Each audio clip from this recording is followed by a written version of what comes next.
السلام علیکم ورحمۃ اللہ وبرکاتہ۔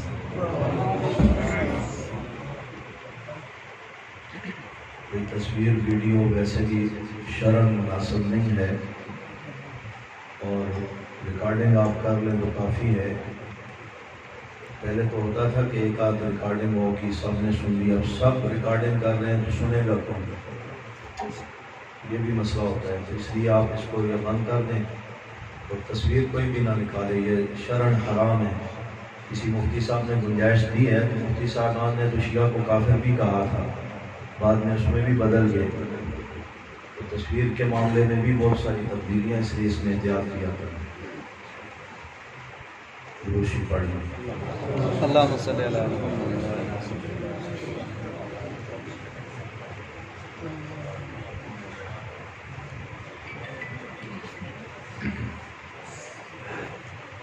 الحمد لله نحمده ونستعينه ونستغفره ونؤمن به ونتوكل عليه ونعوذ بالله من شرور أنفسنا ومن سيئات أعمالنا، من يهده الله فلا مضل له ومن يضلله فلا هادي له، ونشهد أن لا إله إلا الله وحده لا شريك له ولا وزير له ولا مشير له ولا معين له، ونشهد أن سيدنا ومولانا محمدا عبده ورسوله، أما بعد فأعوذ بالله من الشيطان الرجيم، بسم الله الرحمن الرحيم، يا أيها المدثر قم فأنذر وربك فكبر وثيابك فطهر والرجز فاهجر ولا تمنن تستكثر ولربك فاصبر۔ قال الله تبارك وتعالى في مقام آخر، ولكن الله حبب إليكم الإيمان وزينه في قلوبكم وكره إليكم الكفر والفسوق والعصيان، أولئك هم الراشدون۔ قال النبي صلى الله عليه وسلم، الله الله في أصحابي لا تتخذوهم من بعدي غرضا، فمن أحبهم فبحبي أحبهم ومن أبغضهم فببغضي أبغضهم، أو كما قال عليه الصلاة والسلام، صدق الله العظيم وصدق رسوله النبي الكريم۔ درود پڑھیں۔ اللهم صل على محمد وعلى آل محمد كما صليت على إبراهيم وعلى آل إبراهيم إنك حميد مجيد، اللهم بارك على محمد وعلى آل محمد كما باركت على إبراهيم وعلى آل إبراهيم إنك حميد مجيد۔ انتہائی قابل صد احترام حضرات علماء کرام، محترم بزرگوں، میرے ہم سفر ہمیشہ ساتھیوں، جامع مسجد فاروق اعظم موسیٰ کٹانہ گجرات کے اس قصبہ میں امام الانبیاء حضرت محمد مصطفیٰ صلی اللہ علیہ وسلم کی سیرت طیبہ کے حوالے سے منعقدہ اس عظیم الشان جلسہ میں آپ سے مخاطب ہونے کا شرف حاصل کر رہا ہوں۔ اللہ پاک سے التجا ہے پروردگار عالم سچ اور حق بیان کرنے کی توفیق عطا فرمائے، ہم سب کو اور تمام مسلمانان عالم کو رب تعالیٰ قرآن و سنت کے مطابق زندگی بسر کرنے کی توفیق عطا فرمائے۔ جناب آپ نے اس پروگرام کا اہتمام انتظام فرمایا، ہمارے جماعت کے ذمہ دار قائد گجرات حضرت فیض رسول صاحب حفظہ اللہ اور آپ کے اس پروگرام، اس مسجد اور مدرسہ فاروقیہ للبنات کے منتظم ہمارے اور آپ سب کے محسن جناب چودھری احسان صاحب اور ان کے دیگر رفقا سب مبارکباد کے مستحق ہیں۔ اللہ پاک ان کی محنتوں کو قبول فرمائے، اس پروگرام کو رب تعالی ہم سب کے لیے ذریعہ ہدایت اور ذریعہ نجات بنائے۔ مجھ سے قبل جن حضرات علماء کرام نے عالمانہ خطیبانہ انداز میں اپنے خیالات کا اظہار فرمایا اور آپ نے ان کی خوبصورت گفتگو کو سنا اور اسی انداز میں نعتیہ منظوم کلام بھی آپ کے سامنے پیش کیا گیا، بالخصوص برادر عزیز مولانا طلحہ صدیقی صاحب نے اختصار سے خوبصورت آپ کے سامنے کلام پیش کر کے آپ کے دلوں کو گرمایا۔ اللہ پاک ان سب حضرات کی محنتوں کو اور ان کے کہے ہوئے الفاظ کلمات کو بارگاہ عالیہ میں قبول فرمائے۔ عنوان کی ہی مناسبت سے اور حالات کے تقاضوں کو سامنے رکھتے ہوئے قرآن و سنت کی روشنی میں چند معروضات آپ کے گوش و گزار کی جائیں گی۔ امام الانبیاء حضرت محمد کریم صلی اللہ علیہ وسلم کی سیرت طیبہ ایک بابرکت بسعادت عنوان ہے اور اللہ نے اس میں وسعت بہت زیادہ رکھی ہے۔ اسے ساری زندگی بھی بیان کیا جائے تو نہ اس عنوان کو مکمل ہم بیان کر سکتے ہیں اور نہ ہی اس کا ہم حق ادا کر سکتے ہیں۔ آپ صلی اللہ علیہ وسلم کی ولادت و سعادت سے پہلے بھی آپ کی سیرت کے تذکرے چل رہے تھے، بلکہ جب سے اللہ نے اس کائنات کو تخلیق فرمایا وہاں سے ہی تذکرے شروع ہو گئے اور آپ کی ولادت و سعادت کے بعد 63 سال جب تک آپ تشریف فرما رہے اس کائنات میں، اس وقت بھی آپ کی سیرت بیان ہو رہی تھی۔ آج آپ کو دنیا سے رحلت فرمائے ہوئے 1442 سال گزر رہے ہیں، آج بھی آپ کی سیرت کا تذکرہ ہو رہا ہے، قیامت تک یہ عنوان انشاءاللہ چلتا رہے گا۔ کوئی شخص بھی آج تک اس بات کا دعویٰ نہیں کر سکا کہ میں نے سیرت مکمل بیان کی یا اس کا حق ادا کیا۔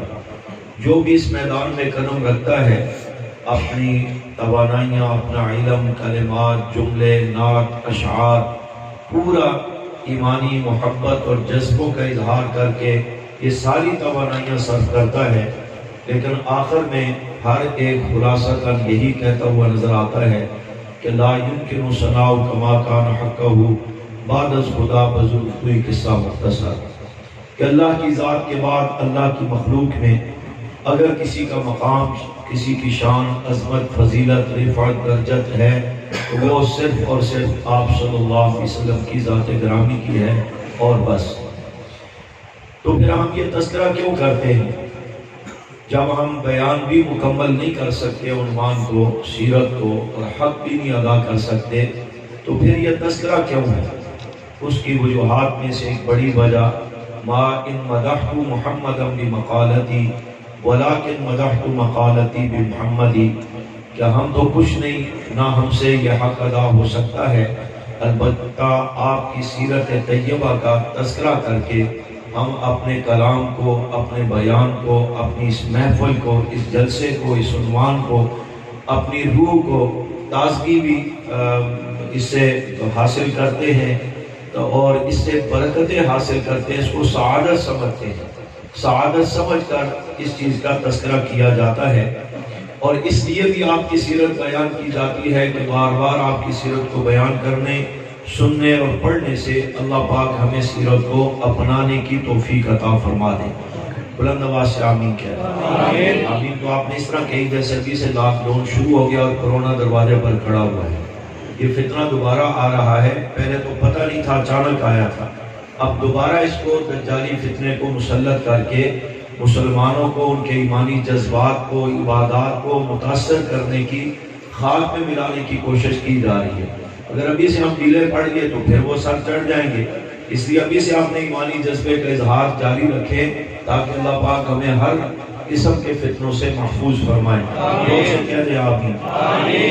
تو میں نے قرآن کریم کی ایک آیت مبارکہ آپ کے سامنے تلاوت کی، آپ صلی اللہ علیہ وسلم کی سیرت طیبہ کے حوالے سے اور ایک عظمت صحابہ کے حوالے سے، دونوں عنوانات کو سامنے رکھ کر ایک عنوان ترتیب دے کر چند باتیں آپ کے گوش گزار کی جائیں گی، وہ بھی گویا کہ سیرت کا ایک مختصر سا حصہ ہوگا تاکہ ہمیں بات سمجھ آ جائے اور اس کے مطابق ہمیں جو قرآن و سنت میں رہنمائی ملتی ہے اس کے مطابق ہم عمل کر سکیں۔ عنوان میں یہ بات آپ ذہن میں رکھیں کہ اللہ نے اپنے محبوب صلی اللہ علیہ وسلم کو جن بھی اوصاف و کمالات سے اور خصوصیات سے نوازا ہے، ان سب چیزوں کا اللہ نے گویا کہ اہتمام بھی کیا، انتخاب بھی کیا، اور پھر ہر نسبت کو بے مثل و بے مثال بھی بنایا، کامل اور مکمل بھی بنایا، پاک اور مطہر بھی بنایا۔ اسی قسم کی چیز میں کوئی نقص، کوئی کمزوری نہیں رہنے دی، کوئی اس میں ناپاکی یا پلیدگی کا تاثر بھی نہیں آنے دیا، اور عیب بھی نہیں رہنے دیا، اور مطہر اور کامل اور مکمل بنایا۔ سادہ لفظوں میں آپ کہہ لیں کہ اللہ نے اپنے محبوب صلی اللہ علیہ وسلم کو پاک اور مطہر بنایا۔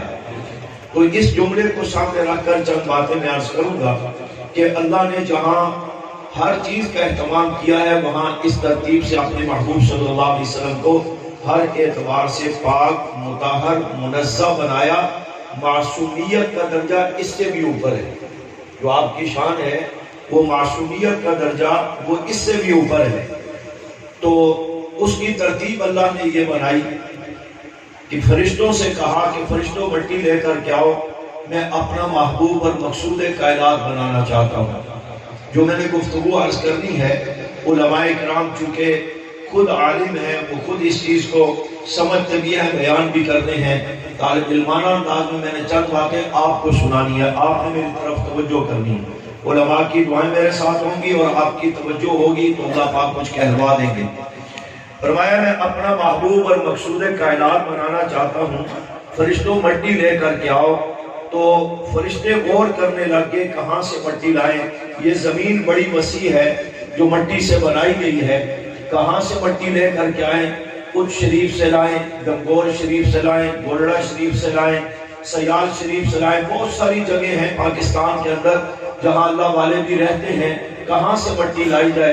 اللہ نے فرمایا جس محبوب کو بنانا چاہتا ہوں وہ بلندیوں والا ہے، یہ زمین تو پستیوں والی ہے، آپ ادھر کدھر دیکھ رہے ہیں؟ یا اللہ ہمیں حکم دیجئے کہاں سے مٹی لائیں؟ فرمایا جنت سے مٹی لے کر کے آؤ۔ کوٹا ختم ہو گیا، بات نہیں سمجھ آئی؟ نہیں سمجھ آئی؟ اردو سمجھتے ہیں یا پنجابی میں؟ آپ نے نعتیں بھی سنی ہے تو تقریر بھی پنجابی میں کروائیں گے، کیا خیال ہے؟ یا عربی میں کروں؟ تو زور سے کہیں سبحان اللہ۔ اتنا بڑا جملہ ہے کہ ساری زمین جو ہے یہ پستیوں والی ہے، کہا ادھر کیا دیکھتے ہو؟ جس محبوب کو بنانا چاہتا ہوں وہ بلندیوں والا ہے، لہٰذا جنت سے مٹی لے کر کے آؤ۔ تو بلندیوں میں ہے نا، پستیوں میں نہیں ہے۔ تو جنت سے مٹی جو لائی گئی تو آقا فرماتے ہیں تربتھا الطیبہ، جنت کی مٹی خوشبودار بھی ہے، پاکیزہ بھی ہے۔ اب وہ خوشبودار پاکیزہ مٹی لائی گئی، اس کا گارا بنایا گیا۔ فرشتے پھر پوچھتے ہیں یا اللہ کیا بنائیں، کیسے بنائیں اور کس کو بنائیں؟ فرمایا آج نہ میں نے تم سے بنانا ہے نہ میں نے کن کہہ کر بنانا ہے۔ اذا اراد شیئا ان یکون لہ کن فیکون، اللہ فرماتے ہیں میں نے ساری کائنات کن کہہ کر بنائی، کن کہا تو آسمان بن گئے، کن کہا تو زمینیں بن گئی، کن کہا تو درخت و شجر حجر دریا اور صحرا بن گئے، ساری کائنات کن کہہ کر بنائی۔ لیکن محبوب اور مقصود کائنات صلی اللہ علیہ وسلم کو بنانے کی باری آئی تو فرمایا کن کہہ کر نہیں بناؤں گا، نہ میں نے فرشتوں تم سے بنوانا ہے۔ یا اللہ پھر کیسے بنائیں گے؟ فرمایا خلقتہ بیدی، میں اپنے محبوب کو اپنے ہاتھوں سے بناؤں گا، اپنے ہاتھوں سے سجاؤں گا، اپنے ہاتھوں سے سنواروں گا۔ اللہ کی ذات وجود سے پاک ہے۔ روایات میں یہ جملے میری اور آپ کی ذہنی سطح کو بات سمجھانے کے لیے آتے ہیں، گویا کہ اللہ نے اپنے پاک ہاتھوں سے اپنے محبوب کو بنایا، سجایا، سنوارا۔ اور اللہ کی ذات کون ہے؟ سبحان الذی اسری بعبدہ لیلا من المسجد الحرام الى المسجد الاقصى، یا یوں آپ نماز میں رکوع اور سجدے میں پڑھتے ہیں سبحان ربی العظیم، سبحان ربی الاعلی، جس کا مفہوم یہ ہے کہ اللہ کی ذات خود بھی پاک ہے، منزہ ہے، مطہر ہے، ہر قسم کے نقص سے، کمزوری سے اور ہر قسم کے عیوب سے اللہ کی ذات پاک ہے، اسے سبحان کہا جاتا ہے۔ اس پاک ذات نے جنت کی پاک مٹی سے اور گویا کہ اپنے پاک ہاتھوں سے اپنے محبوب صلی اللہ علیہ وسلم کو ترتیب دیا، سجایا، بنایا اور سنوارا۔ اور جب پھر آقا دنیا میں تشریف لاتے ہیں تو آقا فرماتے ہیں ابا عبداللہ سے لے کر آدم علیہ السلام تک تقریباً 80 یا 100 پشتیں بنتی ہیں۔ فرمایا جتنے بھی میرے نسب میں آبا ہیں اور جتنے بھی امہات ہیں، یعنی کہ میرے والد گرامی، میرے دادا پردادا لکڑ دادا آدم علیہ السلام تک، اور میری والدہ محترمہ حضرت آمنہ، اور نانی پر نانی لکڑ نانی حضرت حوا تک، فرمایا اس سارے سلسلے نسب کو بھی چیک کر لو۔ جب آپ اس پر غور کریں گے، آقا فرماتے کسی جگہ پر بد کرداری نہیں ہے، کسی جگہ پر زنا کا تصور نہیں ہے، کلنا نکاح، ہر جگہ پر نکاح ہے، اور نکاح در نکاح ترتیب چلتی آئی ہے، اور آتے آتے حضرت عبداللہ اور آمنہ کا نکاح ہوتا ہے۔ اس نکاح کے نتیجے میں 22 اپریل 571 عیسوی 628 بکرمی یکم جیٹھ، عیسائیوں کے اسٹر کے 23 دن بعد، یہودیوں کے الفصل کے 25 دن بعد، واقع پیر کے 50 یا 55 دن بعد، 9 ربیع الاول کو پیر کے دن صبح کے وقت مکہ مکرمہ میں حضرت آمنہ کی گود میں 4:16 پر آپ صلی اللہ علیہ وسلم کی ولادت بسعادت ہوتی ہے۔ جب بچے کی ولادت ہوتی ہے تو نظام قدرت یہ ہے کہ بچے کے وجود کے ساتھ گندگی ہے، نجاست ہے، خون ہے، بدبو ہے۔ آقا فرماتے ہیں جب میں اماں آمنہ کے بدن سے باہر آیا تو فرمائے انما ولدت مطہرا، میں ظاہری طور پر بھی پاک تھا، میرے وجود کے ساتھ کوئی نجاست نہ تھی، اور جب بچہ پیدا ہوتا ہے تو اس کے خطرے کیے جاتے ہیں۔ فرمایا انما ولدت مختونا، جب مجھے اللہ نے پیدا کیا تو مختون شدہ پیدا کیا تاکہ کسی کی نگاہ بھی میرے شرمگاہ پر نہ پڑے۔ اور جب آپ کی ولادت بسعادت ہو گئی تو توجہ کرنا، میں نے جملہ جو کہا کہ اللہ نے آپ کو ہر اعتبار سے کامل مکمل بنایا اور عیوب سے پاک بنایا اور مطہر بنایا، پاکیزہ بنایا۔ جب بچہ پیدا ہوتا ہے لوگ دیکھنے کے لیے آتے ہیں اور پھر تبصرے بھی کرتے ہیں کہ بچہ بڑا خوبصورت ہے، ماں باپ تو کالے کٹولے تھے، بچہ چاند کا ٹکڑا ہے، یا ماں باپ تو خوبصورت تھے، بچہ سامنا سے پیدا ہوا ہے۔ تعریف بھی کرتے ہیں، تنقید بھی کرتے ہیں، بچہ ہے بڑا خوبصورت، ناک بڑی ہے، آنکھیں چھوٹی ہیں، کان جو ہیں وہ بڑے بڑے ہیں۔ اللہ کہتے ہیں لقد خلقنا الانسان فی احسن تقویم، میں نے اپنی ساری مخلوق میں سب سے زیادہ انسان کو خوبصورت بنایا ہے۔ پھر بھی ہم بچے کی تعریف توصیف بھی کرتے ہیں، عیب بھی نکالتے ہیں، خوبصورت بھی ہے مگر یہ اور وہ بھی ہے۔ لیکن آپ صلی اللہ علیہ وسلم کی ولادت بسعادت ہوئی، اپنوں نے دیکھا، بیگانوں نے دیکھا، بڑوں نے دیکھا، چھوٹوں نے دیکھا، مردوں نے دیکھا، عورتوں نے دیکھا، انسانوں نے دیکھا، جنات نے دیکھا۔ تعریف تو سب نے کی ہے، تنقید کوئی ایک بھی نہیں کر سکا ہے۔ سبحان اللہ۔ تعریف سب نے کی ہے، تنقید کوئی ایک بھی نہیں کر سکا ہے، عیب کوئی نہیں نکال سکا ہے کہ معاذ اللہ آپ کا سر مبارک ایسا ہے یا کان ایسے ہیں، نہیں۔ جس چیز پر نظر پڑی بے تابانہ تعریف تو کرتے ہیں، توصیف تو کرتے ہیں، یہ کہتے ہیں کہ بے مثل و بے مثال ہے، لیکن تنقید کوئی نہیں کر سکا۔ اور جب آقا صلی اللہ علیہ وسلم کی ولادت بسعادت ہوئی، دیکھنے والوں نے اس وقت بھی تبصرے کیے جب آپ اپنے سر پہ تاج نبوت اور رسالت سجا کر صحابہ کے سامنے اپنا سراپا پیش کرتے ہیں، اپنی سیرت و صورت، اوصاف و کمالات، اخلاق و کردار کو صحابہ بھی دیکھ کر کے پھر آپ کی تعریف اور توصیف کرتے ہیں۔ اور تعریف کرتے ہوئے حضرت حسان رضی اللہ تعالیٰ عنہ کے معروف جملے آپ نے سن رکھے ہیں، حضرت حسان فرماتے ہیں وَحْسَنُ مِنْ كَلَمْ تَرَقَتُ عَيْنِي وَأَجْمَلُ مِنْ كَلَمْ تَلِدِ النِّسَاءُ، آج تک میری آنکھ نے آپ سے بہتر حسین کوئی نہیں دیکھا، نظر کہاں آتا، کسی ماں نے ایسا حسن و جمال کا پیکر جنا ہی نہیں ہے۔ اور آگے حضرت حسان وہی جملہ کہہ گئے جو میرے عنوان کا موضوع ہے، فرمایا خُلِقْتَ مُبَرًّا مِنْ كُلِّ عَيْبٍ، اللہ نے آپ کو ہر قسم کے آپ سے پاک پیدا کیا ہے، ہر قسم کے عیوب اور نقائص سے پاک پیدا کیا ہے۔ کَأَنَّكَ قَدْ خُلِقْتَ كَمَا تَشَاءُ، محبوب سراپا اقدس کو دیکھ کر لگتا یوں ہے کہ رب تعالیٰ پوچھتے گے محبوب تو خود بتا میں تجھے کیسا بناؤں، وہ ہے کہ حضور بتلا دیں گے، رب تعالیٰ آپ کو بنا دیں گے۔ حضور بتلاتے گئے اور رب تعالیٰ آپ کو بناتے گئے. یوں تو بنانے میں ساری کائنات کو گئے کہ رب نے کن کہہ کر بنایا. حضرت سعد حضور کے سامنے یہ جملہ کہہ رہے ہیں. مبالغہ آرائی ہوتی، غلط ہوتا، آقا منع کر دیتے، اس تعریف کی ضرورت نہیں ہے. لیکن یہ تعریف حضور کے حکم پر کی جا رہی ہے، یہ توصیف حضور کے حکم پر کی جا رہی ہے. چنانچہ حضرت سعد کا تخیل یہ کہتا ہے کہ اللہ کا قد خلقت کما تشاء. سراپا اقدس کو دیکھ کر لگتا یوں ہے رب تعالیٰ پوچھتے کہ محبوب بتا میں تجھے کیسا بناؤں. گویا کہ حضور بتلاتے گئے، رب تعالیٰ آپ کو بناتے گئے. اللہ کے رسول نے گویا کہ کہا ہوگا یا اللہ میری زلفیں ایسی بنا کہ قرآن کا تعارف کرائے تو کہے بندئی نے اذا سجا. میری آنکھیں ایسے ہوں قرآن تعارف کرائے مادہ البصر و ما طغى. میرے رخسار ایسے ہوں قرآن تعارف کرائے وجہہا. میرا چہرہ ایسا ہو قرآن تعارف کرائے وجہک فی السماء. میرا سینہ ایسا ہو قرآن تعارف کرائے لم نشرح لک صدرک. میرا سراپا اقدس ایسا ہو قرآن تعارف کرائے لقد خلقنا الانسان فی احسن تقویم. اور جب یہی سراپا اقدس صحابہ اکرام سے سمجھنا چاہیں گے، حضرت صدیق اکبر سے، ام معبد سے، حضرت عائشہ سے، یا حضرت عمر سے، حضرت علی سے، حضرت عثمان سے، حضرت عبد الرحمن بن سمرہ سے، دیگر صحابہ سے سمجھنا چاہیں گے کہ اے اصحاب رسول میرے ماں باپ آپ پر قربان، میں اور میرے بیوی بچے آپ کی عظمتوں پر قربان کہ آپ نے پیغمبر کی سیرت کا ایک ایک گوشہ امت کے سامنے لا کر رکھا. آقا نماز کیسے پڑھتے تھے، آقا جہاد کیسے کرتے تھے، آپ کا لباس کیسے تھا، آپ کا اخلاق کیسے تھا، آپ کا کردار کیسے تھا، آپ کی مسکراہٹ کیسے تھی، آپ کی نشست و برخاست کیسے تھی، آپ اپنوں سے کیسے پیش آتے، آپ غیروں سے کیسے پیش آتے. پیغمبر کے صحابہ آپ نے حضور کی سیرت کا پورا نقشہ امت کے سامنے رکھا.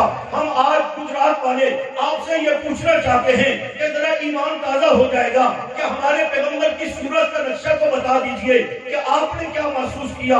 آپ تو حضور کی محفل میں بیٹھنے والے تھے، قریب سے ایمان اور محبت کی نظروں سے دیکھنے والے تھے. ذرا حقائق کی روشنی میں آپ بھی بتا دینا. صحابہ کہتے علماء کی صحبت میں بیٹھ جاؤ، شمائل ترمذی دیگر حدیث کی کتابیں کھولیں گے، صحابہ کے خوبصورت جملوں سے پیغمبر کے صورت کا نقشہ، حسن و جمال و کمالات کا نقشہ آپ کے سامنے آئے گا. صحابہ کہتے ہیں عظیم الحامہ، حضور کا سر مبارک بڑا مگر اعتدال کے ساتھ، جیسے دانا عقلمند آدمی کا سر ہوتا ہے. صحابہ نے بتایا ان فرقت حقیقتہ فرقہا بین افرا رضی الشعر. آپ کی زلفیں خوبصورت جو کانوں کی لو تک، گردن تک، کندھے تک، مختلف اوقات میں مختلف سیر ہوا کرتے تھے. اور پھر صحابہ نے بتایا ان فرقت حقیقتہ فرقہا بین افرا. آقا درمیان سے مانگ نہ نکالا کرتے، قدرتی طور پر مانگ نکل آیا کرتی تھی. آخری عمر میں خود بھی مانگ نکالا کرتے تھے. صحابہ نے بتایا واسع الجبین، حضور کی پیشانی کشادہ تھی، خندہ روئی سے پیش آتے تھے. میرے اور آپ کی طرح اس پر تیور بھی چڑھے رہتے، ایک دوسرے کو گھور گھور کے نہ دیکھا کرتے بلکہ خندہ پیشانی سے پیش آتے. آپ کی پیشانی سے ٹپکنے والا نور نبوت، اسے دیکھ کر لوگ کلمہ پڑھ کے مسلمان ہو جاتے. صحابہ نے بتایا زد الحواجب، حضور کے یہ آبرو خمدار تھے، یوں لگتا تھا تلواریں تراش کر کے لگا دی گئی ہوں. اپنے العینین، ناک مبارک بلندی مائل، لہو نور جالوہ، اس کے گرد ایک نور کا حالہ ہے جو آپ کے حسن و جمال کو دوبارہ کیے دیتا ہے. صحابہ نے بتایا سہل الخدین، حضور کے رخسار بڑے پیارے تھے، نہ مسٹر جناب جنیجوں کی طرح پچکے ہوئے تھے اور نہ پاکستانی لیڈروں کی طرح کھا کھا کر باہر نکلے ہوئے تھے کہ نہ انہیں پیغمبر کی عزت کا احساس ہو، نہ صحابہ بیت کی ناموس کا خیال ہو، بس وہ اپنی چکروں میں دن رات گزارتے رہے. فرمایا حضور کے رخسار خوبصورت تھے، بھرپور گوشت والے تھے، اظہر اللون، چہرہ گلائی لیے ہوئے، سفید رنگت، سرخی مائل. اور پھر صحابہ نے بتایا ذلیع الفم، حضور کے ہونٹ کشادہ مگر اعتدال کے ساتھ، اور مفلج الاسنان، دندان مبارک سفید موتیوں کی طرح باریک اور فاصلہ دار. براکت سنایا. آقا جب گفتگو فرماتے ہیں اسے ایک نور نکلتا ہے جو سارے ماحول کو منور کر دیا کرتا تھا. صحابہ نے بتایا کسر اللحیہ، حضور کی داڑھی مبارک بڑی خوبصورت تھی، نہ پاؤں تک لٹکی ہوئی تھی، نہ شیوں کی طرح کٹی پھٹی تھی، خوبصورت داڑھی تھی جس سے سینہ مبارک ڈھکا ہوا ہوتا تھا. فی عنقہ سطع، گردن مبارک یوں بلند مگر صاف و شفاف، جیسے موتی کی گردن کو تراش کر کے بنایا گیا ہو. سوال بطن و صدر، سینوں اور پیٹ برابر تھا. انور متجرد، آقا کے جسم کے اکثر حصے پر بال نہیں تھے.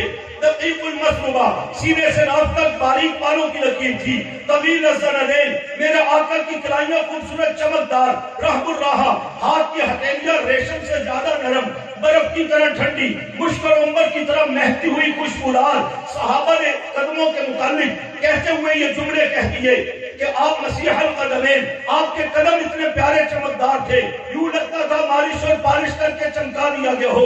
اور آقا جب چلا کرتے میرے اور آپ کی طرح بھگدڑ بچا کر کے، دھکے دے کر کے نہیں، بلکہ اذا زال زال قلعا، آپ ٹھیک کر کے چلا کرتے، عزت و انکساری کے ساتھ چلتے تھے۔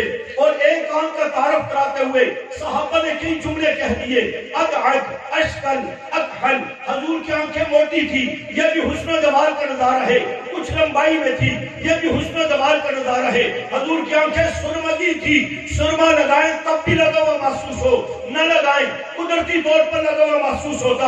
ان آنکھوں کے اوپر جو پلکیں تھی، احدب الاشبار، گنی تھی، لمبی تھی، سیاہ تھی، حسین تھی، وسیم تھی، قسیم تھی، جمیل تھی، مگر جھکی رہتی تھی، جھکی رہتی تھی۔ اور جب آقا کی نگاہ نبوت اٹھا کرتی تھی تو زمانے بھر والوں کی نظریں جھک جایا کرتی تھی۔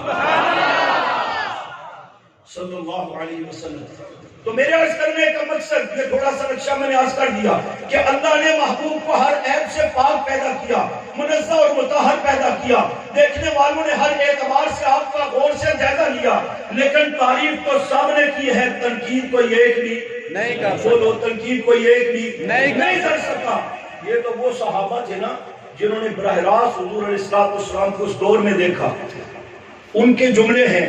اور صحابہ کہتے ہیں کبھی حضور کے چہرے کی چمک کو دیکھ کر یوں لگتا تھا کأن الشمس تجری فی وجہہ، جیسا کہ آسمان سے سورج آ کر نبوت کے چہرے میں چل رہا ہو۔ حضرت جابر رضی اللہ عنہ فرماتے ہیں میں ایک دن حرم بیت اللہ میں گیا، رات کا وقت تھا، 14ویں کا چاند چمک رہا تھا۔ میں نے دیکھا تو بیت اللہ کی دیواروں کے سائے میں اللہ کے رسول صلی اللہ علیہ وسلم یمن کی سرخ دھاریوں والی چادر لپیٹ کر کے آرام فرما تھے۔ سندھی ادرک نہیں تھی، یمن کی سرخ دھاریوں والی چادر تھی، وہ لپیٹ کر آرام فرما تھے۔ کہتے ہیں میں نے بڑا سنا کہ چاند بڑا خوبصورت ہے، لوگ کہتے ہیں امنہ کلال بڑا خوبصورت ہے۔ میں نے کہا ذرا موازنہ کر کے دیکھوں کہ چاند خوبصورت ہے یا آمنہ کلال خوبصورت ہے۔ میں نے کہا آپ نے یہ مقدمہ کہاں لے کر کے گئے؟ کہتے ہیں میں اپنے ایمانی دل کی عدالت میں یہ فیصلے کے لیے مقدمہ لے کے گیا۔ میں نے کہا اچھا ہوا پاکستان کے عدالتوں میں نہیں آئے، نہیں تو 30 سال بعد فیصلہ ہوتا بندہ مر گیا لیکن تھا بھی وہ گناہ، لہذا عدالت نے اس کو بری کر دیا۔ کہتے ہیں میں نے اپنے ایمان کی عدالت میں یہ مقدمہ پیش کیا، چاند زیادہ خوبصورت یا آمنہ کا لال زیادہ خوبصورت؟ میری ایمان کی عدالت نے لمحہ بھر میں فیصلہ کر دیا کہ چاند سے تشبیہ دینا یہ بھی کہ انصاف ہے۔ چاند کے چہرے پہ چھائیاں میرے محمد صلی اللہ علیہ وسلم کا چہرہ صاف ہے۔ یہ وہ تھے جنہوں نے براہ راست دیکھا، جو 1400 سال کے بعد ابھی آپ خوبصورت نعت کے اشعار سن رہے تھے، حضرت حلیمہ سعدیہ کے حوالے سے بھی، باقی بھی جنہوں نے 1400 سال کے بعد پیغمبر کو قرآن و سنت کی روشنی میں پڑھا، وہ بھی بےتاب کیا اٹھے، سر سے لے کر پاؤں تک تنویر ہی تنویر ہے، منہ سے بولتا جیسے وہ قرآن کی تقریر ہے۔ اس میں مصطفیٰ کو دیکھ کر سوچتی ہے دنیا وہ مصور کیسا ہوگا جس کی یہ تصویر ہے۔ اور کہنے والوں نے یوں بھی کہہ دیا یہ امامہ کی سجاوٹ، یہ جبین روشن، یہ قبائے عربی اور نیچا ہے دامن، مردے بھی دیکھے تو کرے چاک گریبان و کفن، اٹھ بیٹھے قبر سے بیتاب زبان پہ یہ سخن کہ مرحبا سید مکی مدنی العربی، دل و جاں بات ہدایت عجب حسن کبھی، منم بے دل و جمال تو عجب حیرانم، اللہ اللہ کے جمال اسپدی بلانا۔ اور کمال حسن یہ ہے، کمال حسن یہ ہے، کمال اوصاف اور کمالات یہ ہے کہ اپنے تو اپنوں کی تعریفیں کرتے ہی کرتے ہیں۔ کوئی آپ سے کہہ سکتا ہے کہ جناب آپ اپنے نبی کی شان بیان کرتے ہیں اس لیے کہ وہ آپ کے نبی ہیں، بالکل الحمدللہ۔ کوئی کہہ سکتا ہے بیویوں نے شان اس لیے بیان کی ہوگی کہ آپ ان کے خامن ہیں، بیٹیوں نے شاید اس لیے شان بیان کی ہوگی کہ آپ ان کے ابا ہیں، حسن حسین نے شاید اس لیے بیان کی ہو آپ کی شان کہ آپ ان کے نانا ہیں، صحابہ شاید اس لیے بیان کرتے رہے کہ آپ ان کے نبی ہیں۔ میں نے کہا کہنا کیا چاہتا ہے؟ کہتا ہے کمال یہ تو ہے، لیکن اصل کمال یہ ہے کہ والفضل ما شہدت به الاعداء، والفضل ما شہدت به الاعداء، کرن دشمن بھی تعریفاں لیاقت یہی ہو گئے۔ کہتے سبحان اللہ، کرن دشمن بھی تعریفاں لیاقت یہی ہو گئے۔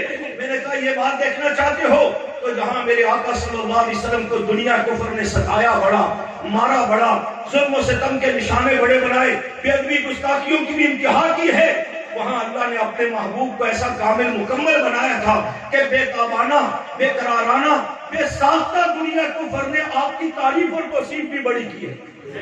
بلکہ عنوان ہوتا تو میں عرض کرتا صرف اشارہ کر دیتا ہوں. اس میں محمد صلی اللہ علیہ وسلم ڈھائی گھنٹے گفتگو کرنے کی اللہ نے سعادت دی. بڑا خوبصورت عنوان حضور کی سیرت. میں نے کہا نا ساری زندگی بیان کرو تو بات ختم نہیں ہوگی. علماء نے جو معنی لکھے ہیں ان میں سے محمد صلی اللہ علیہ وسلم کا ایک معنی یہ بھی لکھا ہے کہ جس کی بے ساختہ پرداختہ تعریف کی جائے. ایک تو ہوتا ہے نا ہم کسی کی تعریف کے لیے جملے، الفاظ، کلمات، کتاب اور ادب سارا کچھ اکٹھا کرتے ہیں کہ آج ہمارے ہم فلاں صاحب آ رہے ہیں اور اس کے لیے جناب ہم بہت کچھ کہہ رہے ہیں. ٹھیک ہے، ایک یہ تعریف کا انداز ہوتا ہے. جیسے ہمارے جماعت کے ساتھی یہ کرتے بیچارے خلوص سے ان کا حسن ظن ایسے ایسے جملے ہمارے متعلق کہہ دیتے ہیں جن کے ہم بالکل نہ مستحق ہیں نہ مصداق ہیں. اللہ ان کے حسن ظن پر ان کو اجر دے اور ہمیں اللہ معاف فرمائے. تو بناوٹی تعریف بنا کر کے کہنا کہ خان صاحب بڑے اچھے ہیں، ریاست مدینہ کی بات کیا، کیا ہی بات ہے جی. اس نے خواب میں بھی کہیں ریاست مدینہ نہیں دیکھی ہوگی. یہ صرف قوم کو بیوقوف بنایا جاتا ہے. 70 سال سے کبھی اسلام کا لیبل لگا کر، کبھی شریعت کا لیبل لگا کر، کبھی مدینہ کی سرکار صلی اللہ علیہ وسلم کو عنوان سامنے رکھ کر کوئی نہ کوئی بات. یہ چونکہ عاشق مزاج محبت کرنے والے ہیں یہ کہتے ہیں شاید یہاں سے کوئی رحمت کا قطرہ مل جائے. لیکن چونکہ جن کے یہ تربیت یافتہ ہیں جدھر سے ان کو بھیجا جاتا ہے اس لحاظ سے قطعاً یہ تصور خیر کا نہیں ہو سکتا کہ یہ کوئی اچھا کام کر جائیں گے اسلام کے لیے یا پاکستان کے لیے. تو خیر میں بات کر رہا تھا. حضور فرمایا محمد کا ایک معنی یہ ہے کہ جس کی بے ساختہ پرداختہ تعریف کی جائے. کیا مطلب؟ حضرت عبداللہ بن سلام رضی اللہ عنہ صحابی رسول ہے، یہودیوں کے بڑے عالم تھے. جب پتہ لگا نبی آخر زمان تشریف لائے مدینہ طیبہ آگے ہیں، ذہن میں کئی دنوں سے سوالات اور باتیں سوچی ہوئی تھی. ثبوت مانگیں گے نبوت اور رسالت کا، دلائل مانگیں گے، ابراہیم طلب کریں گے، بحث کریں گے، مباحثہ کریں گے، سوال ہوں گے، جواب ہوں گے. مطمئن کر سکے تو ایمان لائیں گے، نہیں ہے تو کوئی مجبوری اور ضروری نہیں ہے. بڑا پلان بنایا ہوا تھا، میں یہ بھی کہوں گا ایسا بھی ہوگا ویسا بھی ہوگا. لیکن جب رسول اللہ صلی اللہ علیہ وسلم کی خدمت میں تشریف لائے چہرہ انور پر نظر پڑی تو بے ساختہ زبان سے کہتے ہیں اشہد ان لا الہ الا اللہ و اشہد ان محمد رسول اللہ صلی اللہ علیہ وسلم. اس کو کہتے ہیں کہ محمد اسے کہا جاتا ہے جس کی بے ساختہ پرداختہ تعریف کی جائے. ایک عورت بچے کو اٹھا کر کے جا رہی تھی، غیر مسلم تھی، ایک طرف توجہ، غیر مسلم تھی، مشرکہ تھی. اس کے بچے نے ابھی عمر کم تھی، بولنے کی عمر نہیں تھی.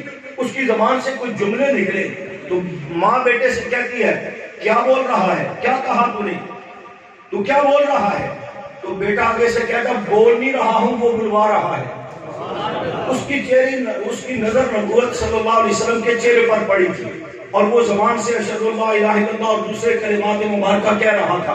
ماں نے پوچھا کیا بول رہا ہے؟ بچہ کہتا بول نہیں رہا ہوں، وہ چہرہ بلوا رہا ہے. کہتے اس کافرہ ماں نے پلٹ کر دیکھا، نبوت کے چہرے پر نظر پڑی تو وہ بھی کہہ اٹھی اشہد اللہ الہ الا اللہ و اشہد ان محمد رسول اللہ. تو دشمن کے کہنے کا مقصد یہ والفضل ما شہدت به الاعداء. کرن دشمن بھی تعریفاں لیا کرتے یہی ہوئے کہ اپنے کو اپنے کی تعریف کرتے ہی کرتے ہیں، غیر بھی کرے تو کمال مانے. میں نے اشارہ دے دیا دنیا نے بہت تعریف کی آپ کی. ان میں سے ایک جملہ لاہور کا بدبخت ملعون صحابہ کا دشمن جہنم واصل ہو گیا، ساری زندگی صحابہ اکرام سے بغض اور عداوت رکھتا رہا. اللہ نے اس کی زبان سے بھی اپنی نبی کی شان کو بے ساختہ کہلوایا. وہ کہتے ہوئے نبی علیہ السلام کی شان میں کہتا ہے چہرہ ہے کہ انوار دو عالم کا صحیفہ، چہرہ ہے کہ انوار دو عالم کا صحیفہ، آنکھیں ہیں کہ بارین تقدس کے نبی، پلکیں ہیں کہ کوسین شب قدر کھلی ہے، زلفیں ہیں کہ واللیل کے بکھرے ہوئے سائے، محمد کے یدام کے شرادہ شبنم کے تراشے، جیسے یاقوت کی وادی میں مہکتے ہوئے ہیرے، محمد کی باتیں جیسے طوبہ کی چٹکتی ہوئی کلیاں، محمد کے خطبے جیسے ساون کے امڑتے ہوئے دریا صلی اللہ علیہ وسلم. تو فرمایا اللہ نے اپنے محبوب کے حسن و جمال کو بھی ایسا کامل مکمل بنایا کہ دیکھنے والوں نے تعریف تو سب نے کی ہے، تنقید کوئی ایک بھی نہیں کر سکا. آگے چلیے جو میرا عنوان ہے کہ اللہ نے اپنے محبوب کو پاک اور مطہر بنایا. اللہ کی ذات پیدا کرنے والی پاک، جس مٹی سے بنایا وہ مٹی پاک، جن نسبوں سے گزار کر لایا وہاں کلنا نکاح، ہر جگہ پر نکاح، وہ سارا سلسلہ پاک، ماں کے بدن سے باہر آئے تو ظاہری طور پر بھی پاک۔ اب اللہ فرماتے ہیں وَثِيَابَكَ فَطَهِّرْ، میرے محبوب آپ کا لباس بھی پاک ہونا چاہیے۔ انسان کے وجود کے ساتھ اور اس کے وجود کے ساتھ سب سے قریب چیز جو ہے وہ لباس ہوا کرتا ہے۔ اللہ نے اس لباس کا مقام بھی بتا دیا کہ آپ دعوت و تبلیغ کے لیے جب قوم کے سامنے جانا چاہیں گے تو اپنا کردار، اپنے اخلاق اور کمالات ایسے کامل مکمل ہونی چاہیے کہ کوئی آپ پر، آپ کی ذات پر، آپ کے لباس پر، آپ کے کردار پر انگشت برداری نہ کر سکے کہ آپ ہمیں تو دعوت دے رہے ہیں، خود آپ کا معاذ اللہ عمل ایسا ہے۔ تو اللہ نے آپ کو اس لحاظ سے کامل بنایا اور پھر کہا وَثِيَابَكَ فَطَهِّرْ، آپ کا لباس بھی پاک ہونا چاہیے۔ چنانچہ آپ کا لباس بھی مکمل طور پر ہر اعتبار سے، ظاہری باطنی ہر اعتبار سے پاک ہے۔ لباس کے بعد جسم کے قریب سب سے زیادہ انسان کے بیوی ہوتی ہے، ازواج ہوتی ہیں، زوجہ محترمہ ہوتی ہے۔ تو آپ صلی اللہ علیہ وسلم کے نکاح میں جو اللہ نے ازواج مطہرات دی وہ اخلاق اور عقائد اور کردار کے اعتبار سے پہلے بھی محترم تھی، اور جب آپ سے نسبت طے ہو گئی، آپ کے نکاح میں آ گئی، اللہ نے ان کے لیے بھی اعلان کر دیا انما یرید اللہ لیذھب عنکم الرجس اہل البیت ویطہرکم تطہیرا۔ یہ حقیقی اہل بیت ہیں ازواج مطہرات، ان کی طہارت کا اعلان ہے کہ نبی علیہ السلام سے نسبت ہو گئی، لہذا اللہ نے ان کو بھی مطہر و پاکیزہ بنا دیا ہے۔ اب نبی علیہ السلام کی ولادت و شہادت ہوئی تھی مکہ مکرمہ میں، جب آپ تشریف لائے تھے اس وقت یہ ٹھیک ہے کہ وہاں کفر بھی تھا، شرک بھی تھا، زنا تھی، برائی اور بے حیائیاں تھی، ہر قسم کی گندگی مکہ میں تھی، لیکن آپ سے جب مکہ کی نسبت ہو گئی تو آپ ہی کے لیے اللہ نے مکہ کو پاک کرنا شروع کیا۔ چلتے چلتے وہ دن آیا کہ اللہ تبارک و تعالیٰ فرماتے ہیں لا اقسم بہذا البلد، میں اس شہر مکہ کی قسم اٹھاتا ہوں۔ یا اللہ کون سی انفرادی چیز ہے کہ آپ شہر مکہ کی قسم اٹھا رہے ہیں؟ کیا اس میں زمزم کا کنواں ہے؟ فرمایا یہ تو پہلے سے تھا۔ کیا اس میں حجر اسود ہے؟ کہا یہ بھی پہلے سے تھا۔ اس میں میدان رحمت ہے؟ کہا یہ بھی پہلے سے تھا۔ اس میں حرم بیت اللہ ہے، خود اللہ کا گھر بیت اللہ شریف ہے؟ کہا یہ سب کچھ پہلے تھا۔ اللہ پہلے تو آپ نے مکہ کی قسم نہیں اٹھائی، آج جو اٹھا رہے ہیں مکہ کو اہتمام دے رہے ہیں، احترام دے رہے ہیں، مقام دے رہے ہیں، وجہ کیا ہے؟ فرمایا وَأَنْتَ حِلٌّ بِهَذَا الْبَلَدِ، میرے پاک محبوب صلی اللہ علیہ وسلم کے قدم مبارک اس مکہ کی سرزمین پر لگے ہیں، نسبت میرے آقا سے ہو گئی ہے، اس لیے شہر مکہ کی قسمیں اٹھا رہا ہوں۔ سبحان اللہ۔ جب آپ کی ولادت با شہادت کے وقت تو بڑا گندگی تھی مکہ میں، آپ کی محنت سے بہتری ہوتے ہوتے ہوتے یہاں تک پہنچی کہ اللہ نے اعلان کر دیا انما المشرکون نجس فلا یقربوا المسجد الحرام بعد عامهم هذا۔ میرے محبوب اعلان کر دو آج کے بعد کفر ہے، شرک ہے، بددیانتی ہے، بدکرداری ہے، زنا ہے، شراب ہے، چوری ہے، ڈکیتی ہے، یہ ساری پلیتی جو ہے یہ حرم سے دور کر دی جائے گی۔